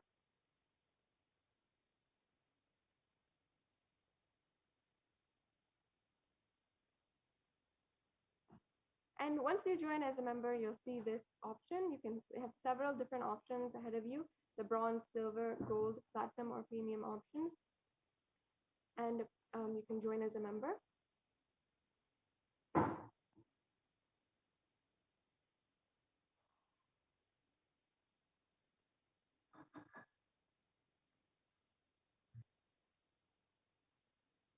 And you can add your credit card, or you can pay through PayPal or Google Pay.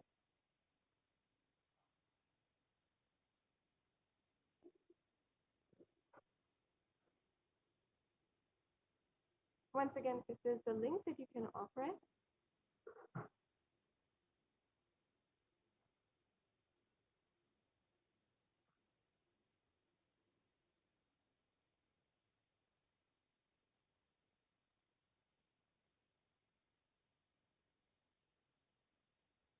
Yes. So now this brings us to a conclusion of this segment in today's program. And next, we'll be joined by the administrators of the Adi Kailas Sarvagna Peetham, and you will be able to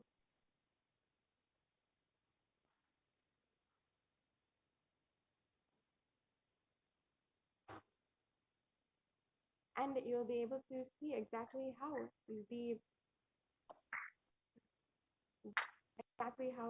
there are so many different ways that the Supreme Pontiff of Hinduism has started the COVID care centers and implemented a very effective policy for COVID care.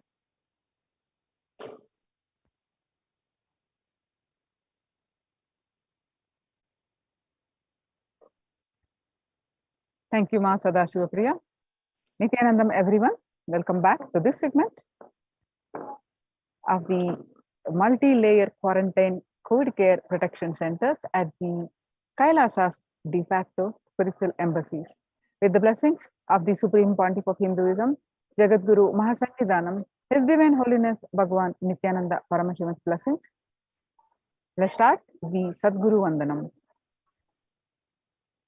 Nithyanandam Paramasugadam Kevalam Jnanamurtim द्वन्द्वातीतं गगनसदृशं तत्त्वमस्यादिलक्ष्यम् एकं नित्यं विमलमचलं सर्वदी साक्षिभूतं भावातीतं त्रिगुणरहितं सद्गुरुं तं Namami.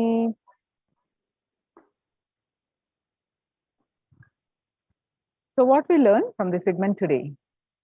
Concerning statistics on mental health and global peace across the world due to COVID-19 pandemic, what are the Supreme Pontiff of Hinduism, Jagadguru Mahasannidhanam, His Divine Holiness Bhagwan Nithyananda Paramashivam contributions for global peace, Supreme Pontiff of Hinduism, spiritual solutions for COVID-19, Kailasa's COVID care protection centers, and why temple-based ecosystems.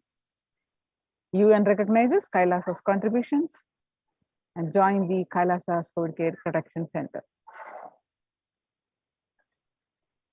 The crisis that we are under, people around the world are trying to grapple with the grim reality that the pandemic is far from over.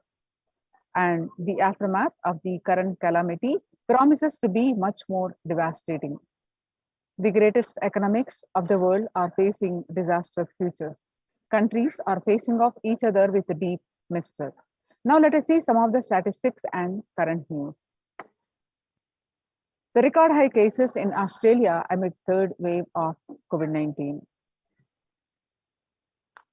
Australia reported a new record number of coronavirus cases when the country continues to battle the third wave of COVID-19 infections. There were more than 2,400 new locally acquired infections reported nationwide recently, that the figures are passing the 2,000 in a single day just for the second time. World Health Organization makes a big statement about the Delta variant of COVID-19. COVID-19 has now killed more Americans than the influenza pandemic of 1918 to 19. The 1918 to 19 flu infected about 25% of Americans and killed an estimated 0.65% with 676,000 deaths. COVID-19 has infected more than 12% of Americans and killed about 0.2% with 676,000 deaths. Now that the US death toll from COVID-19 has killed more Americans than the 1918 to 19 influenza pandemic dead, now the COVID-19 is officially US deadliest pandemic. CEOs and the Associated Press both reported the grim milestone recently. People infected with alpha variant exhales 100 times more virus into the air than the original COVID strain.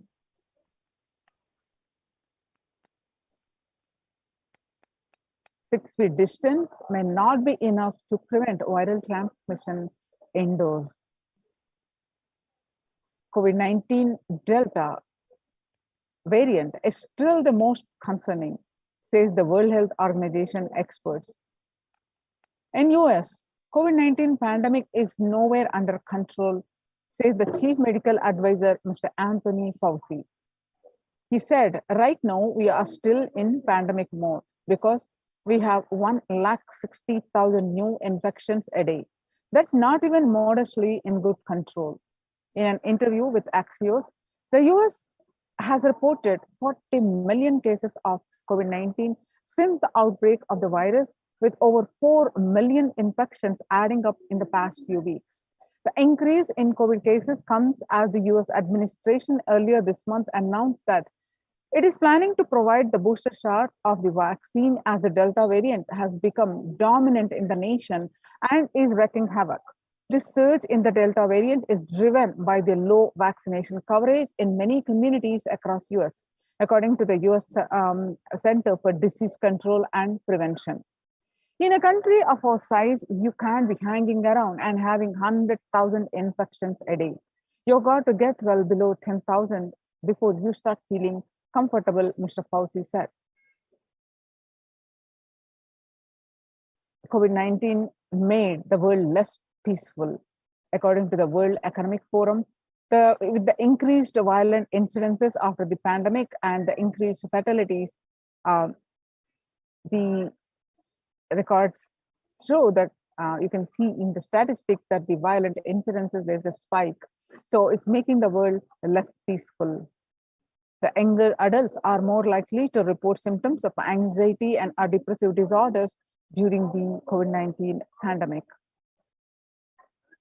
And the average share of adults reporting symptoms of anxiety disorder and depressive disorder, what it was in a 6 months period of 2019 was 11% before the pandemic. Now, after the pandemic, in just 1 month of the beginning of this year, of January 2021, it rose up to 41.1%.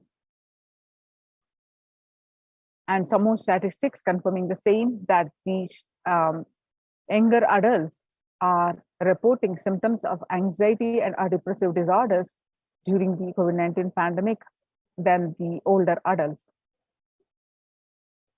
Stress in America, a national mental health crisis. Nearly 8 in 10, about 78% say the coronavirus pandemic is a significant source of stress in their lives. Nearly 7 in 10, that is 67% say they have experienced impact of the pandemic. Of the health workers who treated patients during the China's COVID-19 outbreak, 50% showed signs of depression and 45% showed signs of anxiety, according to preliminary research. Self-reported mental health and new mothers. Before the COVID-19 pandemic, the depression was 15%. Now, during the pandemic, the depression increased to 40.7%. And now the anxiety was 29%. Now it shoot up to, during the pandemic, it shoot up to 72%. Living under stay-at-home orders, 8 in 10 students are struggling with focus on school or work and avoiding distractions. 55% of all students do not know where to go for help. Understanding the pandemic impact on working women, nearly 82% of women surveyed said their lives have been negatively disrupted by the pandemic. And nearly 70% of the women who have experienced these disruptions are concerned their care may be interrupted as a result. The World Bank Global Economic Outlook during the COVID-19 pandemic, a changed world. The pandemic is expected to plunge most Americans into recession in 2020, with per capita income contracting in the largest fraction of countries globally since 1870. International Labour Organization. COVID-19 is a threat to peace building in conflict-affected nations. The COVID-19 crisis has already fragile situations. The International Labour Organization is more aware than ever of its responsibility to promote peace and resilience in the time of this global pandemic. The Mumbai mayor says the third wave is already here. The breakthrough infections found in 25% of the health staff, 25% of healthcare workers were infected with coronavirus despite getting fully vaccinated. A recent study has revealed, giving an insight on the breakthrough infections due to the Delta variant. The study, jointly conducted by the Institute of Genomics and Integrative Biology, the maximum hospitals in Delhi NCR, found that the vaccination breakthroughs were far more common during the Delta outbreak in Delhi than previously reported. New coronavirus strain known as Mo, which was first identified in Colombia in January, has been designated a variant of interest by the World Health Organization. Now that we have seen the statistics across the world of the effect of the pandemic, not only concerning the fatalities, but the increased cases of mental health and which is leading to the affecting the global peace. So how to cope up with this COVID-19 pandemic? It is important to address the COVID pandemic, which is seeing another wave, destroying many more lives. The Supreme Pontiff of Hinduism says the pandemic fatigue setting in as a result of continuous lockdown is resulting in delusional ignorance. Holding on to the delusion and supporting this pace of delusional decisions leads to delusional arrogance. The global COVID pandemic has left the whole world desperately looking for answers. Life, as it had been experienced even back in February 2020, is no longer recognizable. Drastic change, people having to redefine their world with the new paradigms of economy, society, faith, religion, and health. Blessed are those who have had the greatest fortune to be with the incarnation of Paramashiva, the Supreme Pontiff of Hinduism, in their life to carry them through this crisis. Join the Kailasa's COVID Care Protection Centers. Register now through the link below with https://kailasa.org/kailasa care.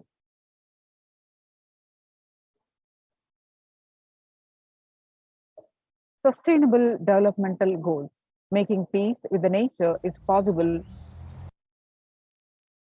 if we start now. Making peace with the nature is possible. Even amid pandemic, 2021 can go down as the year we made peace with nature and set the planet to healing. Our environmental, social, and economic challenges are interlinked. They must be tackled together.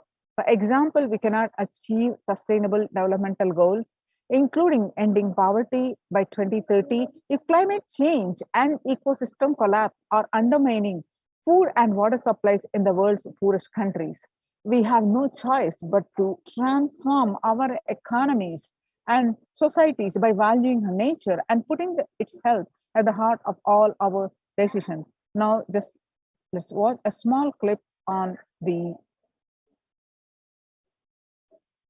making peace with nature.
The World Health Organization Health and Peace Initiative. Health and peace are interrelated. In the words of the Director General of World Health Organization, Dr. Tedros, there cannot be health without peace, and there cannot be a peace without health. If individuals and groups enjoy equitable access to health services, fulfilling their rights to physical and mental health, and health actors design neutral health intervention that promote trust and dialogue, and communities are empowered to cope with violent conflict, then health coverage is more universal. Grievances can be heard and addressed to generate trust, and health emergency concerns affected communities are more likely to make meaningful contributions to peace and reconciliation and to resist incitement to violence. United States Institute of Peace. Amid COVID, we need enhanced international coordination to build peace. Tackling the pandemic and building resilience in fragile states requires concerted international action at local, national, and global levels. As the humanitarian and economic toll of the COVID-19 pandemic continues to grow, so does the risk that this crisis will fuel new conflicts around the world and while stemming prospects for resolving ongoing ones. Stronger health systems and universal health coverage must be a priority. Remarks to the General Assembly special session in response to the COVID-19 pandemic. For the first time since 1945, the entire world is confronted by a common threat, regardless of nationality, ethnicity, or faith. A new social contract between people, governments, and private sector, civil society, and more can tackle the roots of inequality with fair taxation on income and wealth, universal benefits, and communities opportunities for all. Now let us see the Supreme Pontiff of Hinduism's contributions for the global peace. Vedic civilization beautifully describes that yastu sarvani bhutani atmani ivanu pushyati sarva bhuteshu chatmanam tadona vigagupshate. Global peace is the byproduct of individual bliss. Is a verse from Isha Upanishad, verse 6. Whenever an individual goes through a spiritual bliss, he manifests a beautiful, peaceful life for him and everyone around him. If he is powerful enough, he moves the whole city and manifests peace. Powerful, he moves the whole village and the whole country. If he is powerful enough, like incarnation, he moves the whole world and manifests peace for them. Individual bliss is the source of global peace in the level of Om, the microscopic level Om, or the microscopic level. Whatever level it may be, global peace is the byproduct of individual bliss and peace. So how do we achieve that individual bliss? By practicing completion, by practicing unclutching.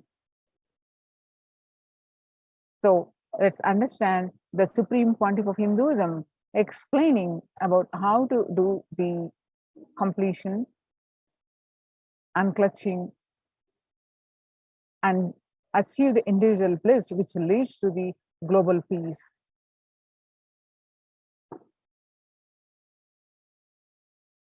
Can directly impact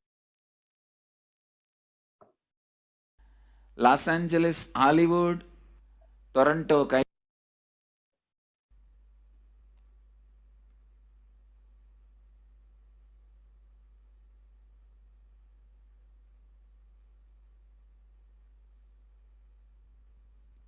Today I wanted to expand on the science of completion.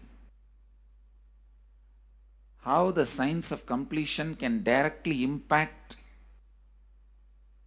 the consciousness you are carrying and the consciousness embodied in many bodies. Please understand, the more deeper you go inside you, means more deeper space you go inside you, more expanded you become, more one with everything, more oneness you experience. Because the more deeper you go, the more you experience the unified field of consciousness. Various words are used.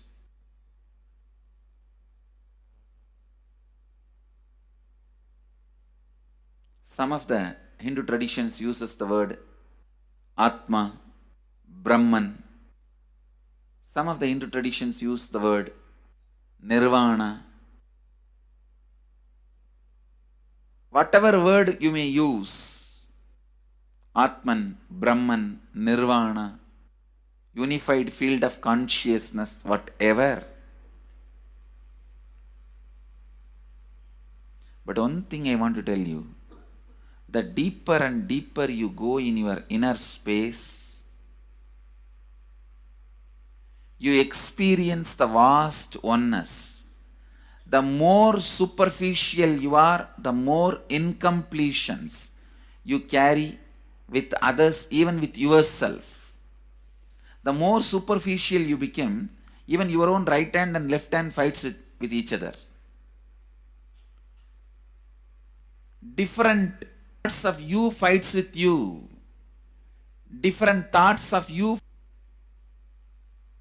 even you fight with you. The more superficial you go, the more deeper you start traveling. First, you get integrated. The you fighting with you stops. Then, the people around you get integrated. They fighting with you stops. Completion with yourself, then completion with others, then comes completion with other things, not just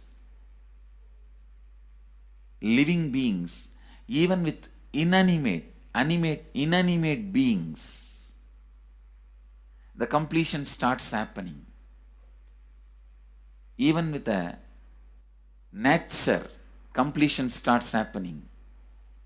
Please understand, the more deeper you travel, the more deeper you go, the more deeper you settle down, the more deeper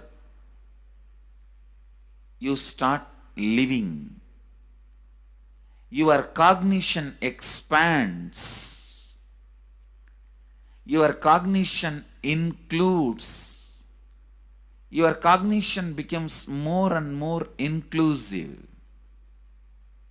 More joy, more bliss, more knowledge, more enlightenment. Please understand.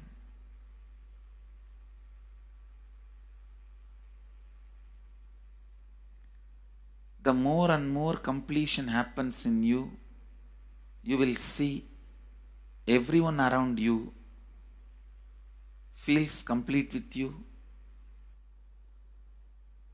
That is why I am saying, whether they have body or they are disembodied, in the deepest corners of your being, deepermost layers of your being, deepest parts of your being, you experience such powerful awareness, such joy.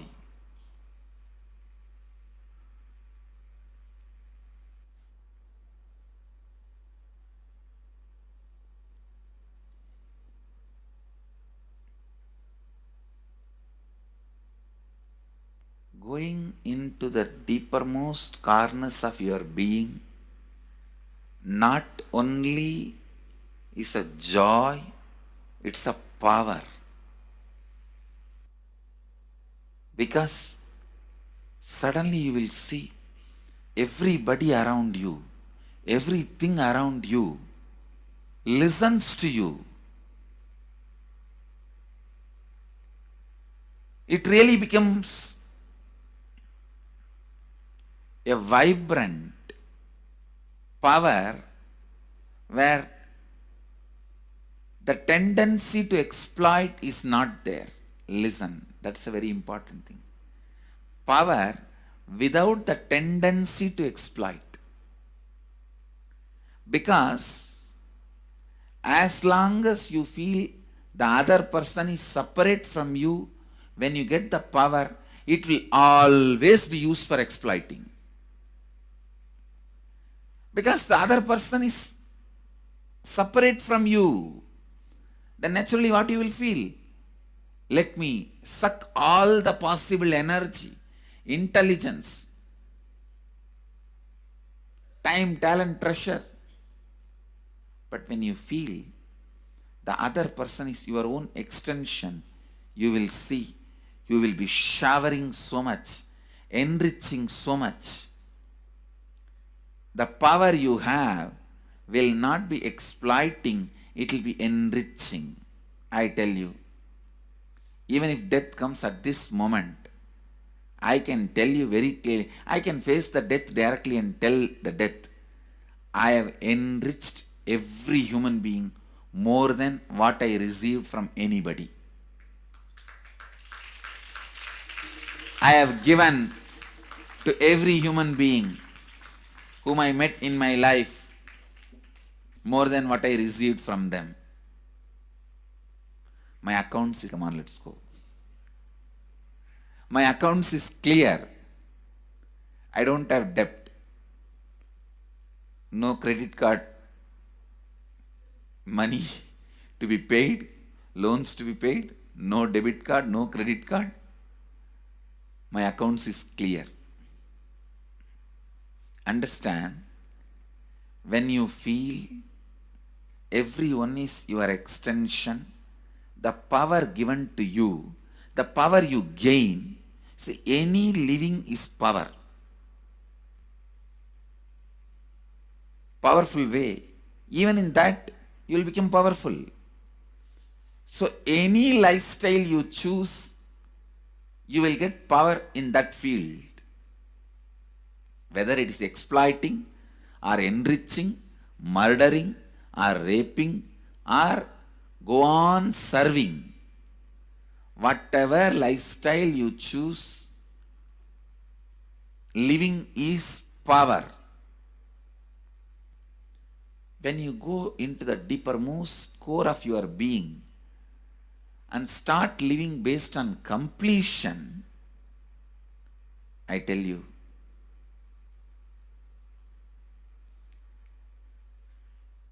the first power you will experience is everything around you listens to you. That power will simply make you enrich everyone.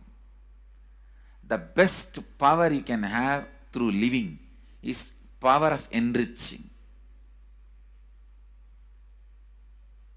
Whatever you do, as I said, whether enriching or exploiting, you will become powerful. I tell you, the power of exploiting brings more and more conflict within and without. And those conflicts naturally bring suffering. And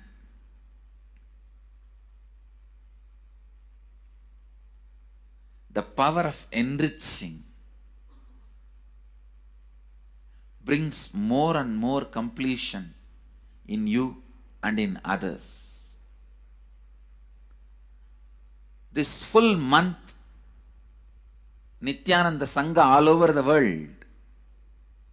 The other day I was seeing, we have officially presence in more than 50 countries.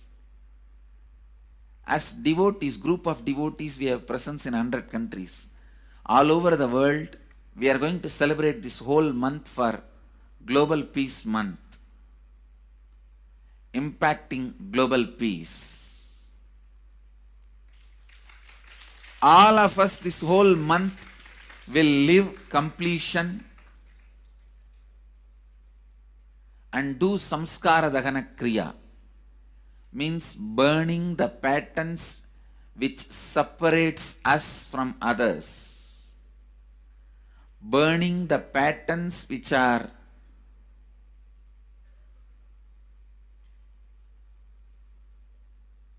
constantly keeping us in a superficial level. All over the world, we will be doing samskara dahana kriya, burning our patterns and leading us to more and more completion. And we also have special 3 Nitya Dhyana Yoga program teaching people signs of completion and facilitating samskara dahana kriya. This month, 20th, 21st and 22nd,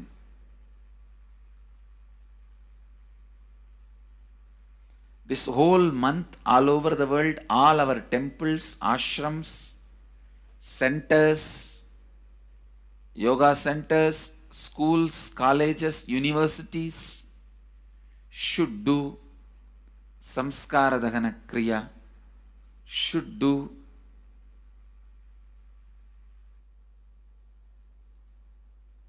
the practice of burning all the incompletions and patterns which leads to conflicts, bringing more and more peace inside us and outside us, spreading peace. This whole month, let's impact global peace. Let us really contribute to the global peace, not just talking about it. Let's do it.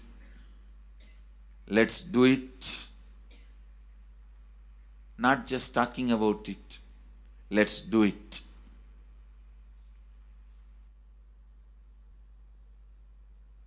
Even if you teach the samskara dahana kriya to 50 people in each area,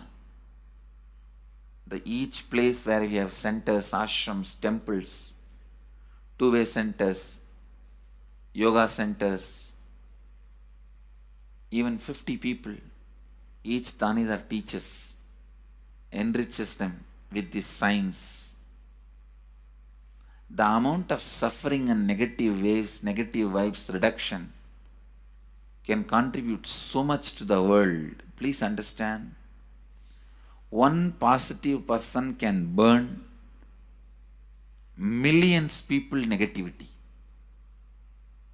Experientially, with evidence we proved, one positive person has already burnt at least 20 million people's negativity in last 10 years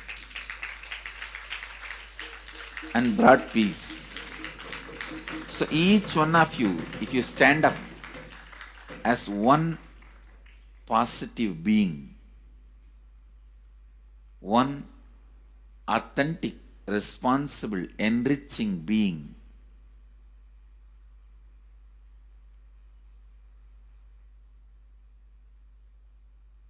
I tell you,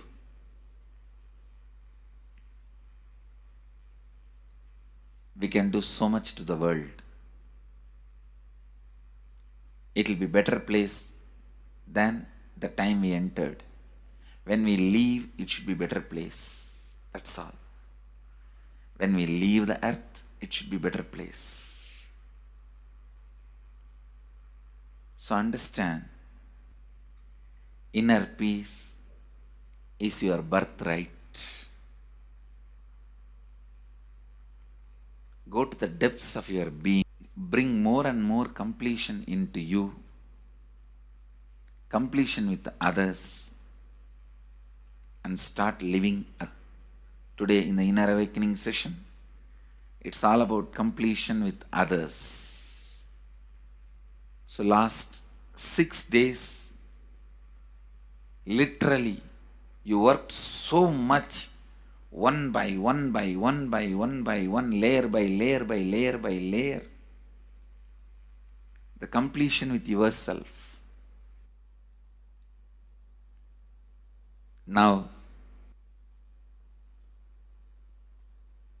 Now comes completion with others. Today, we are starting the science of completion with others.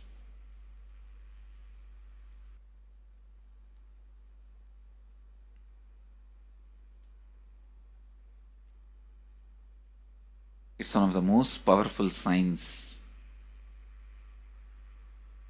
Does so much to human beings, not just healing their relationships, even inside their consciousness, this inner space, so much of good is done. So much of awakening is done.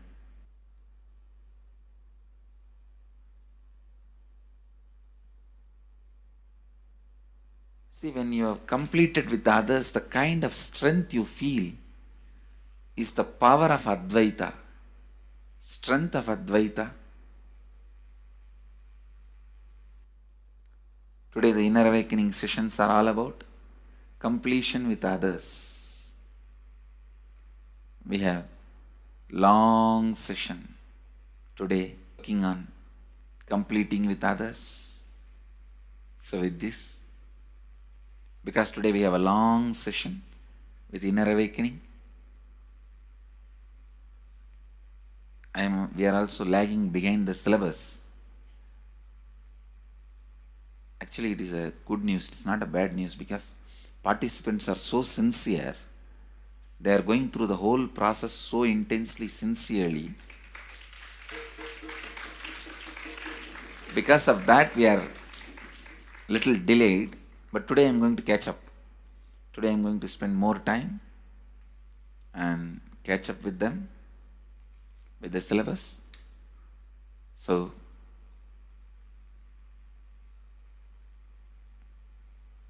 I conclude today with this. I'll move to the next.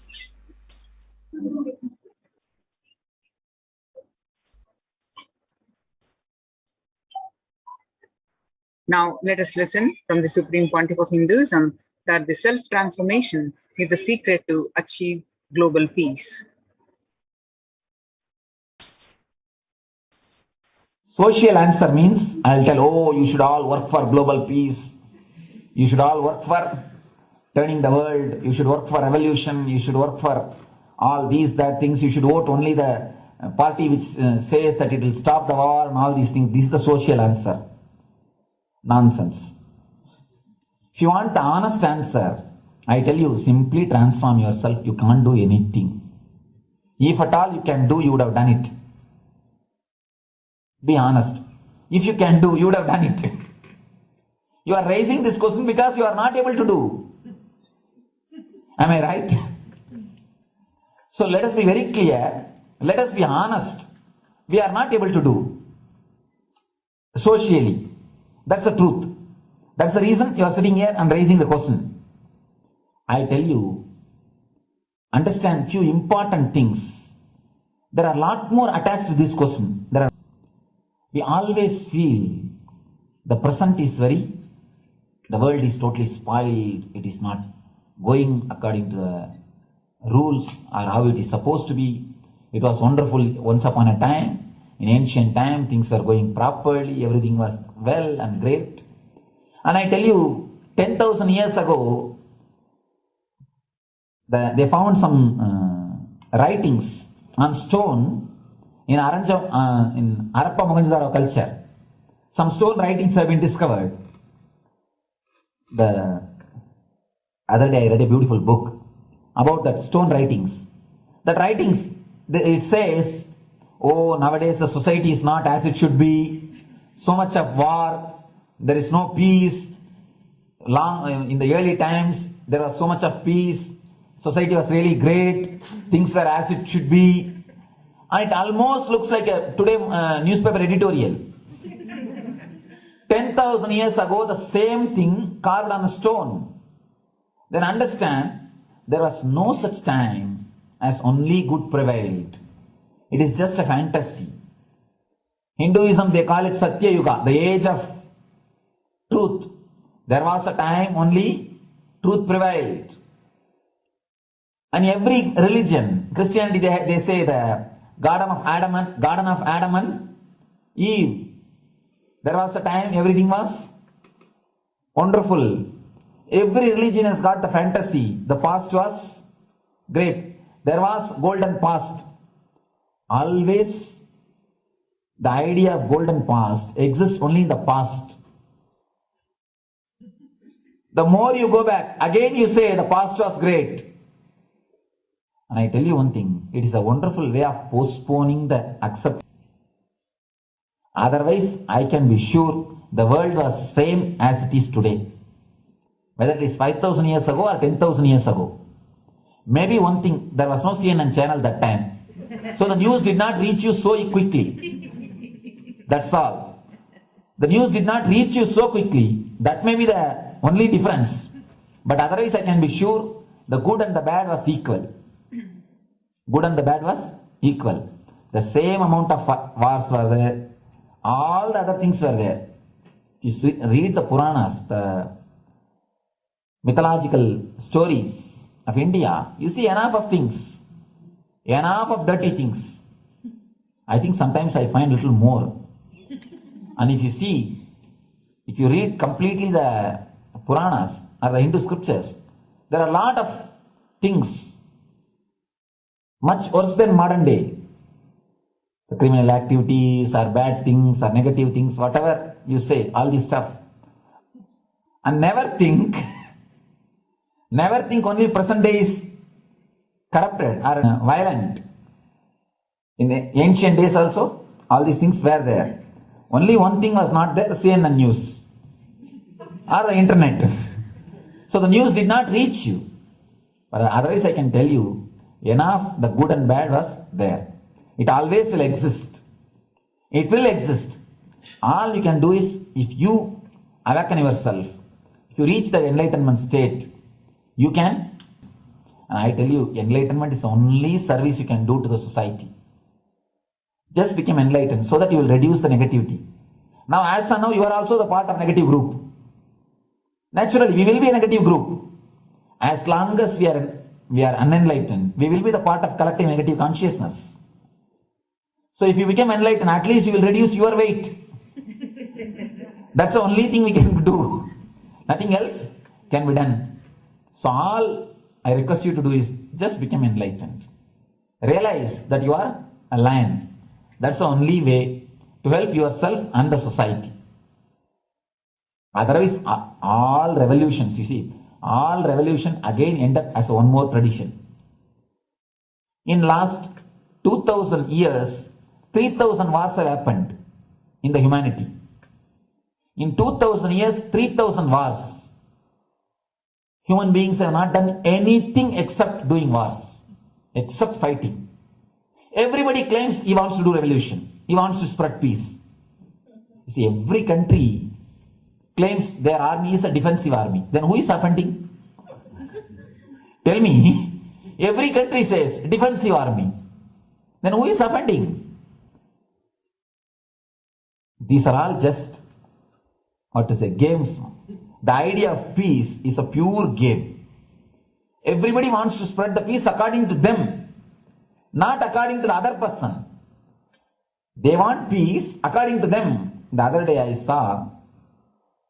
was in one interreligious gathering. One guy is preaching, let all of you convert to my religion so that we will not have fight. He wants peace the way in which he wanted, not the way in which. And there's a beautiful saying, the sword of Muhammad, it is written, peace alone should survive, something like that. He has written some statement about the peace on the sword. We all take sword to spread the peace. So no revolution is going to help, because in the last 2000 years 3000 revolutions have happened, but still world is same, I think much worse. So no revolution is going to help, only individual evolution is going to help. So be very clear. Instead of working in the outer world, start working in the inner world. That will help you and society some way.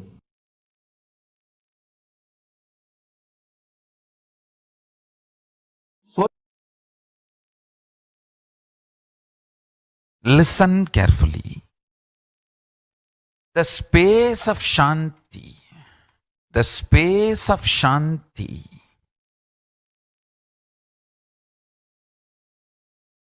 is where Kailasa grows.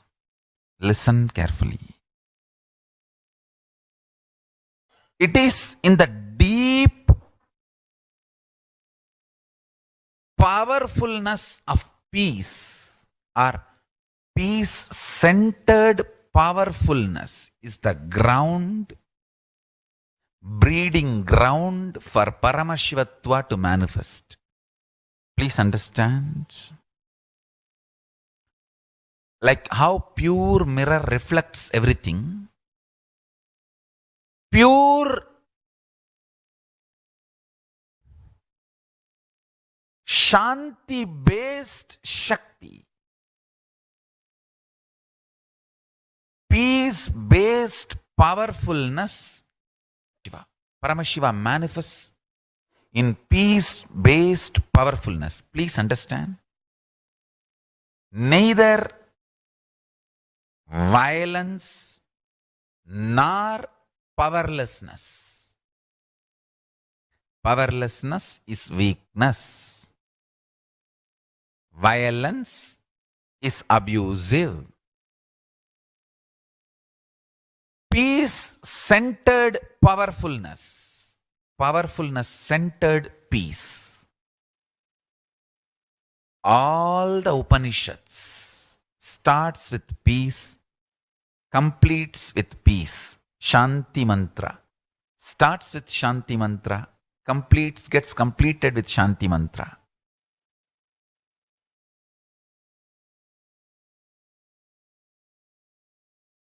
Peace-based powerfulness is a fundamental requirement for Paramashivatva to manifest. That is why people who don't want us to manifest Paramashivatva or power manifestation do not want to allow the peace in our life or do not want peace in our campus. Understand? But only if you are peaceful, which cannot be shaken even by the demons and devils and rakshasas, we can be in eternal peace. So, remember this very clearly.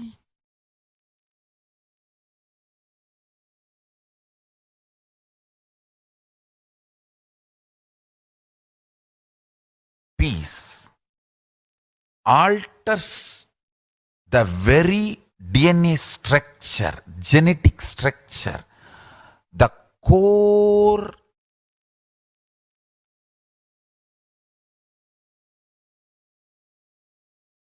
Anu Mahat structure. Understand? Anoraniyan Mahato Mahiyan.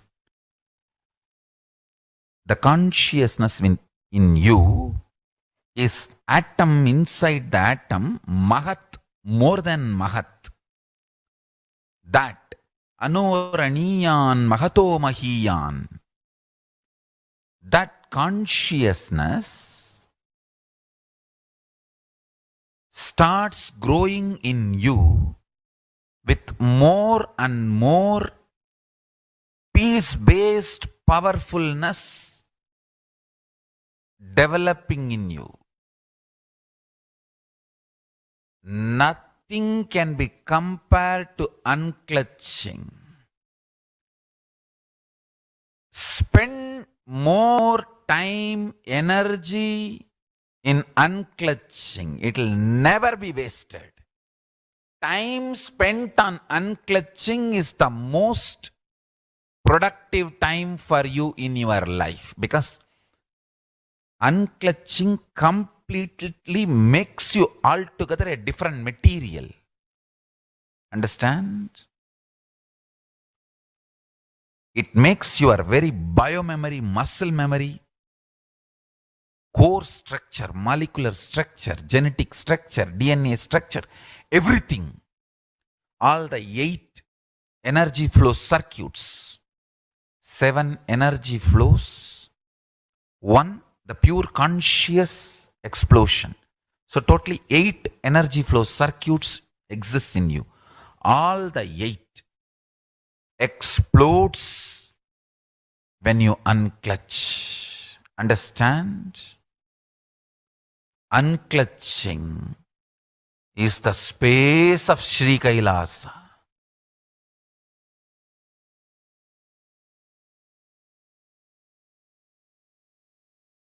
Listen carefully. Listen carefully. Every chanting, every prayer in Hinduism ends with Shanti, Shanti, Shanti 3 times. Means peace, peace, peace. Hinduism is the real religion. Loving peace, living peace. Individual level, social level, global level. Understand? Hinduism lasts all its 56 nations, 200 states, 10,000 kingdoms, samsthanas, is not a loss to Hinduism, it is a loss to planet Earth, human beings. Wherever Hinduism is practiced, kept alive, the ideal of global peace is kept alive. Just do this one simple statistics. You yourself study. Google and study. Take the top 10 religions and list how many people they converted in last 200 years, how many people they killed. List for each religion. I can be 200% sure you yourself will realize Hinduism is the most peace-loving and peace-living religion, neither conversion nor terrorism. Neither conversion nor terrorism. Being the supreme pontiff of the most peace-loving, peace-living religion, I give you all my blessings on this International Peace Day. Understand? It is we Hindus need to keep the global peace as a living possibility, and we need to make this global peace as reality. Just talking about global peace will not work. Working for global peace only, the responsibility of the real living Hindu. Anyone who wants to claim themselves as a Hindu or practicing Hindu should work for global peace. Global peace is our responsibility.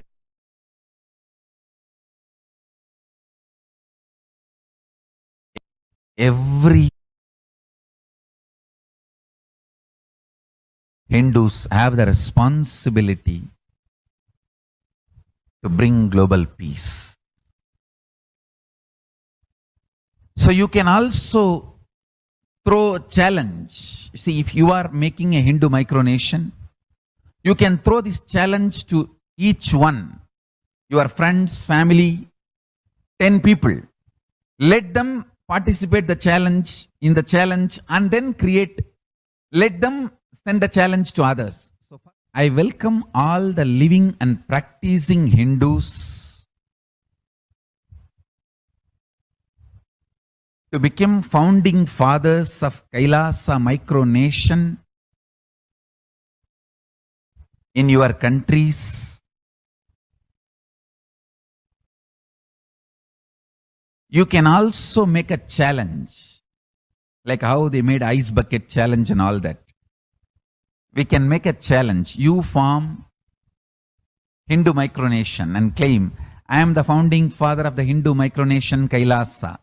And then you can invite your family, friends for a challenge, 11 people. You form and you challenge 11 people and they also form and they spread. So let us start spreading. This project is my message on this International Day of Peace. Let us start working for global peace instead of just talking. The work we do will talk for us. The talk we do will not work for us. This is the message. The work we do will talk for us. The talk we do will not work for us. global peace is the responsibility of Hindus. We living, practicing Hindus, not only we should achieve the individual yoga meditation, we should also create an ecosystem where the global peace starts manifesting.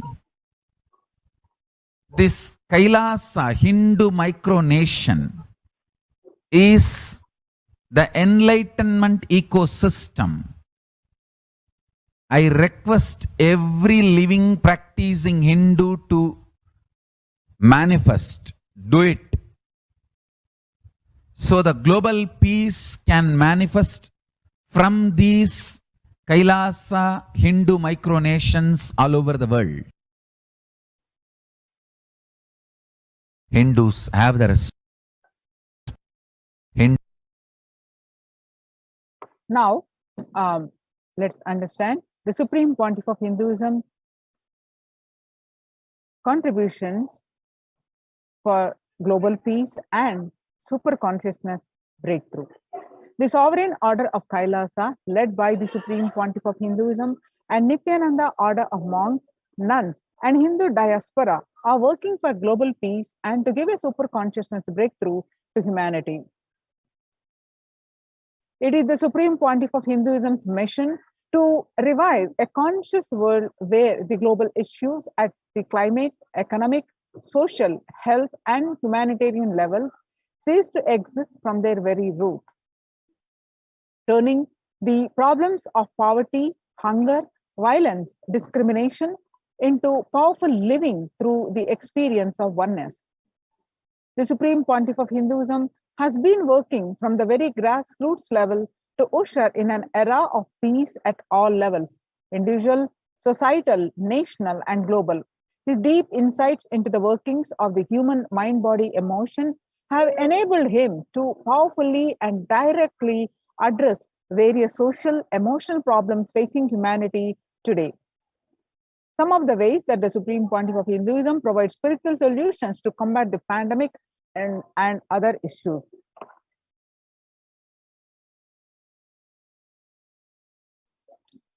Through the Paramashivoham program, the bringing super consciousness breakthrough to the whole humanity. Paramashivoham program is an online program. It's a bi-weekly as per the Vedic calendar. Every new moon and full moon, every Paurnami and Amavasya, a new batch starts, and it's approximately 15-day program and give you get a conscious breakthrough, and it's available online and free. Anybody can attend. Register now through the link paramashivoham.org/join. paramashivoham.org/join.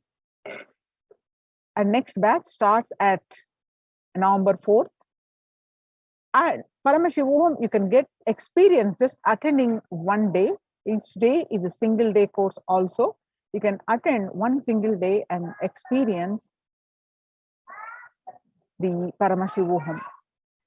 And the next contribution is by starting the Akhanda Nirmadi Jnana Yajna and contributing almost millions of minutes so far. Paramashiva Sankalpa chanting, the sacred Sanskrit mantra chanting to heal 24/7 via Zoom sessions. Spiritual healing to one and all 24/7. Helping humanity to cope up with the insecurity, fear, disease by empowering individuals to heal themselves, learn to cope up emotions like depression and tough situations in relationships, providing alternative solutions to worldly problems through the power manifestation. Initiating thousands every day into manifesting innate superhuman capabilities in the Kailas courtyard sessions, providing healthy solutions like a technique to clear stomach from Ayurveda solutions, which ultimately brings clarity out to the spiritual truth and gives a conscious in the long term, establishing self-sufficient communities. Continuing and intensifying the service of Annadan, the free food in Nithyananda Annalayas around the world, including many other adhinams, paving way with the new world order, starting the agriculture-based communities in Adi Kailas and several other locations. Peacekeepers of Kailas are offering various life solutions from the teachings of the Supreme Pontiff of Hinduism. Hinduism prescribes various methods for global healing. One such is Maheshwara Puja, nullifying the collective negativity simply through the presence of the avatar, and he is offering Maheshwara Puja to the natural calamities victims. Bhava Samadhi Darshan to raise the individual consciousness breakthrough. Devi Parashakti Akashic readings for the pandemic. Solutions. The Supreme Pontiff of Hinduism spiritual solutions for COVID-19. Society was created with the delusional ideas of too many human beings, blind spots, and decisions made from those blind spots. If the visionary of a civilization or country or nation has blind spots, when he develops the vision for it, the whole civilization suffers those blind spots forever. Now it's a time that nature, the isolation which is seemingly endless with an unknown future, which is compelling humanity to make 100% lifestyle change to be deeply dwelled upon. All problems need to be addressed only with the spiritual solutions and powerful cognitions. To stop people having mental breakdown, pandemic fatigue, collapse, depression, and also give them the super consciousness breakthrough and revive the enlightened civilization, the Supreme Pontiff of Hinduism continuously gives spiritual solutions and powerful cognitions. Some of the spiritual cognitions are unclutching, practicing completion, practicing oneness, practicing ajapa japa of Mahavakya, Om Nithyananda Paramashivoham, consciously building deep feeling connection, yoga, puja, vegetarian diet, and nirahara samyama.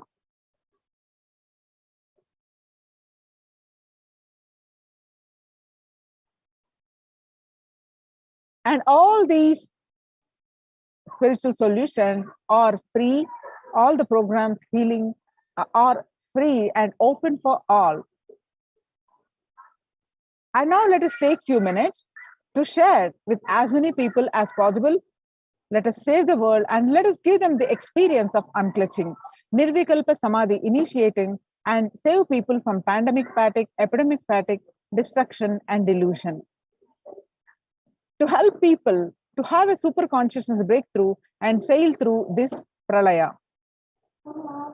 People from 50 countries continuously radiate the space of Paramashiva by practicing this unclutching meditation 24/7 a day, 7 days a week, started from 13th May Indian Standard Time. At any given point of time, they are 4 to 8 zones actively unclutching around the world. Join this movement at http://kailasa.tv/minutes4 minutes for peace. The life solutions based on the ancient Hindu tradition, the meditation and yoga techniques from the scriptures, the cognitions rooted in the highest truth, the lifestyle based on living and radiating the higher values of life, and powerful way of living and realizing one's ultimate potential form the foundation of the Supreme Pontiff of Hinduism's teachings, which by their inherent nature provide the foundation for peace on planet Earth. The life solutions based on the ancient Hindu tradition, the meditation and yoga techniques from the scriptures, the cognitions rooted in the highest truth, the lifestyle based on living and radiating the higher values of life, and powerful way of living and realizing one's ultimate potential form the foundation of the Supreme Pontiff of Hinduism's teachings, which by their inherent nature provide the foundation of the peace on planet Earth. The Supreme Pontiff of Hinduism has launched the Minute for Peace initiative, which aimed at the crime globally by conducting the mass meditations around the world in parallel. In 2014, just after 2 years of launching the program, it crossed over 1 billion minutes of meditation. The scientific studies have shown a reduced crime rate after participation in the meditation and completion techniques. In 1976, it was found that when 1% of community practiced meditation and pujas, the crime rate was reduced by 16% on an average. The current tally of on the Minutes for Peace website is more than 4.3 billion cumulative minutes of meditation logged, including all the events, programs, festivals where people have gathered in large numbers and participated in meditations and rituals. The total count comes out to be a staggering 409 billion minutes for peace so far. About 5,000 devotees gathered and participated in a 48-day meditation program called Shuddhatvaitam. The Supreme Pontiff of Hinduism has hosted Kumbh Mela United States in Los Angeles since 2007. Nithyananda Sangha is interested as the organization to host Kumbh Mela outside India by the Akhila Bharatiya Akhada Parishad. In September 2006, the Supreme Pontiff of Hinduism has organized the first conference for the world peace to honor the memory of those who lost their lives saving others on September 11, 2001 at Irvine, California. The second conference for peace was held in Los Angeles in 2007 in collaboration with Vedanta Society, BAPS, ISKCON, Siddha Yoga, and other organizations. The Kumbh Mela festival spread fast to other countries, including Australia, Canada, etc. In 2009, the Supreme Pontiff of Hinduism organized a month-long peace walk covering 1,000 kilometers and 1,000 villages to bring together in harmony from all walks of life to promote healing connection and oneness among people. During the walk, health camps were conducted in villages along its path. The Supreme Pontiff of Hinduism has conducted the large-scale collective meditations on September 20th, International Peace Day, to raise the collective consciousness. One of the greatest contributions that the Supreme Pontiff of Hinduism is doing is initiating thousands into sannyas. Sannyas is our social responsibility. Let us save Hinduism and humanity. The Supreme Pontiff of Hinduism has revitalized the monastic tradition of sannyas by initiating hundreds of people into the Nithyananda monastic order. The all-renouncing monks contribute the best things for human civilization, living their life with the cognition that life is for others. These monks and nuns act as the harbingers of peace and empowerment for human society distraught with violence, depression, and other forms of life negativity. Of Hinduism has revived the ancient practice of embarking on pilgrimages, that is spiritual journeys, taking spiritual aspirants to high energy sacred spots such as the Himalayas, Kailas, Varanasi, and Angkor Wat, and various powerful temples of India. Even though prevalent in India, this practice is rapidly losing its original context, turning into a recreational family vacation. Reviving the original spiritual context, the Supreme Pontiff of Hinduism has made it possible for modern day human beings to benefit from the spiritual energy that is present at these centers and accelerate their journey of spiritual evolution. Hence, ensuring individual and collective peace as a natural consequence. Food systems hold key to ending the world hunger.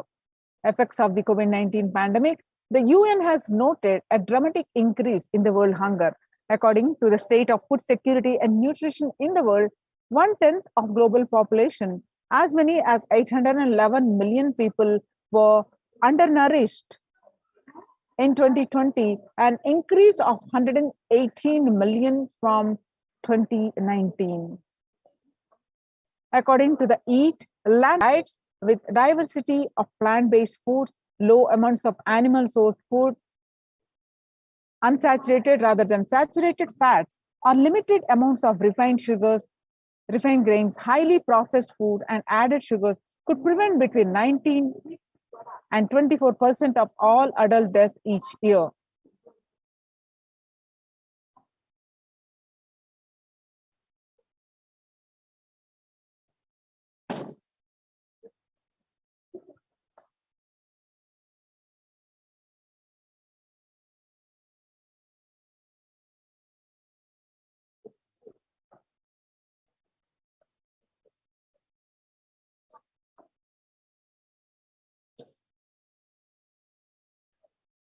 under the Red Om, that is No Hunger Project, through the Annalaya, the food donation centers, the de facto spiritual embassies of Kailasa worldwide, under the guidance of the Supreme Pontiff of Hinduism, has served over 2 million organic sattvic vegetarian meals so far.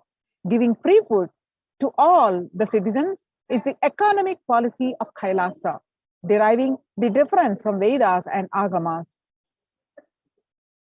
Recently, under the humanitarian initiative launched by the Supreme Pontiff of Hinduism, is opening the Kailasas COVID care centers in India, where the monastic campuses have been turned into a multi-layer quarantine facility to safeguard the inmates against any possible point of contact with the outer world. The Supreme Pontiff of Hinduism has opened this service free to all people, regardless of their age, gender, caste, creed, ethnicity, color, or socio-economic status. Food, shelter, internet, and all basic facilities, including medical care, are provided at these COVID care centers, free of cost and for an indefinite period of time.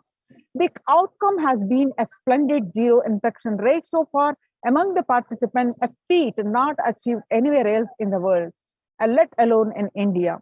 This response model of handling the COVID-19 pandemic at a community level, along with the guidelines and recommendations for government, has been recognized and accepted by the United Nations as well. You can see some of the glimpses of the COVID care participants enjoying the life, practicing yoga, practicing meditation, and celebrating the festivals, and especially protecting their life from the pandemic.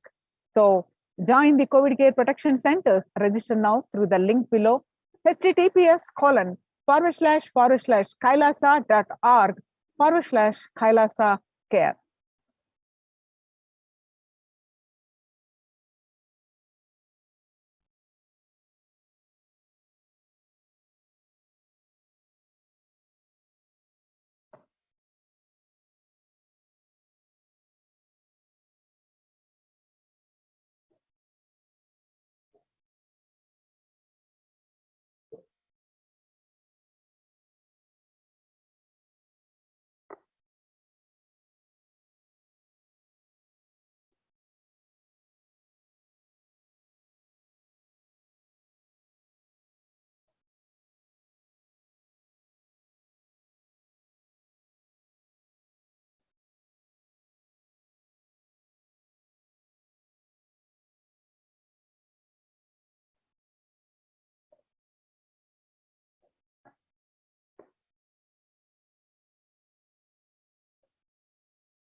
Now I have some exciting news to share. Kailasa's report on gender, justice, and freedom of opinion and expression is published in the United Nations website, ohchr.org. A series of articles have been published before, and this is another article published, and read it out for all of you.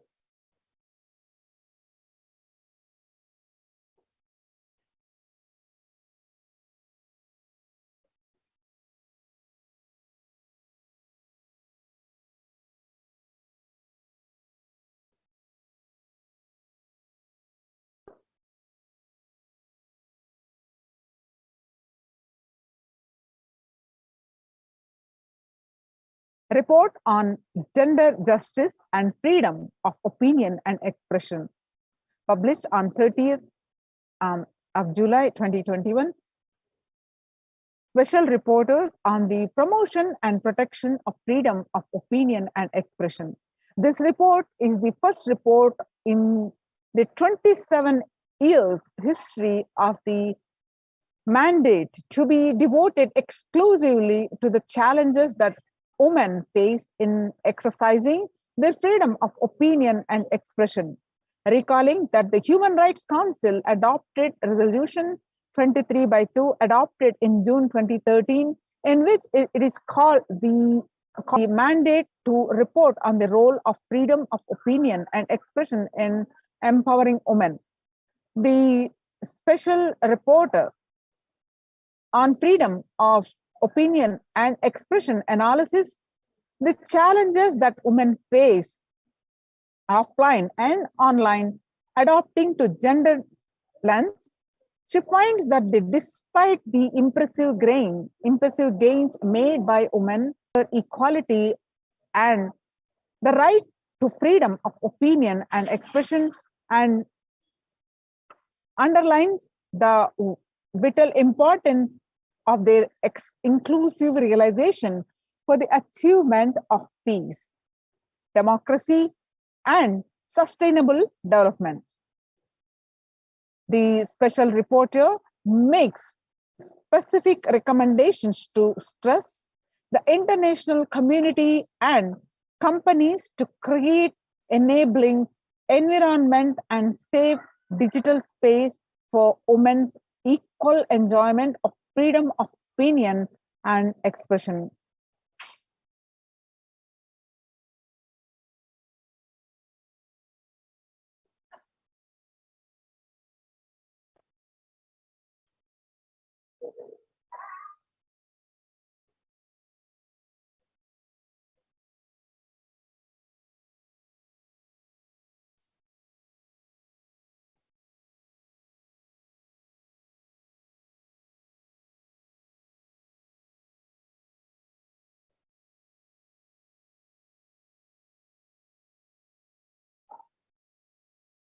Gender justice and the right to freedom of opinion and expression. A report by the Adi Shaivat Minority Tradition ASMT Hindu community.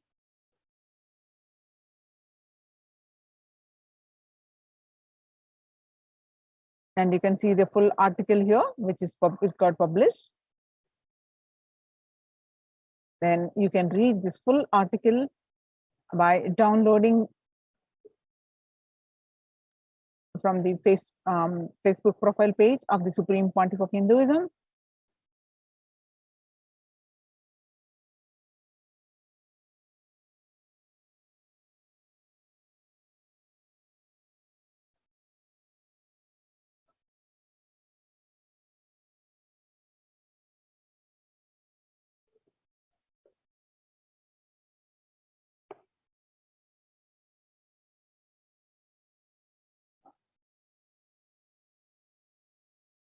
With this, we're going to move on to the next part of our segment. After a very short break.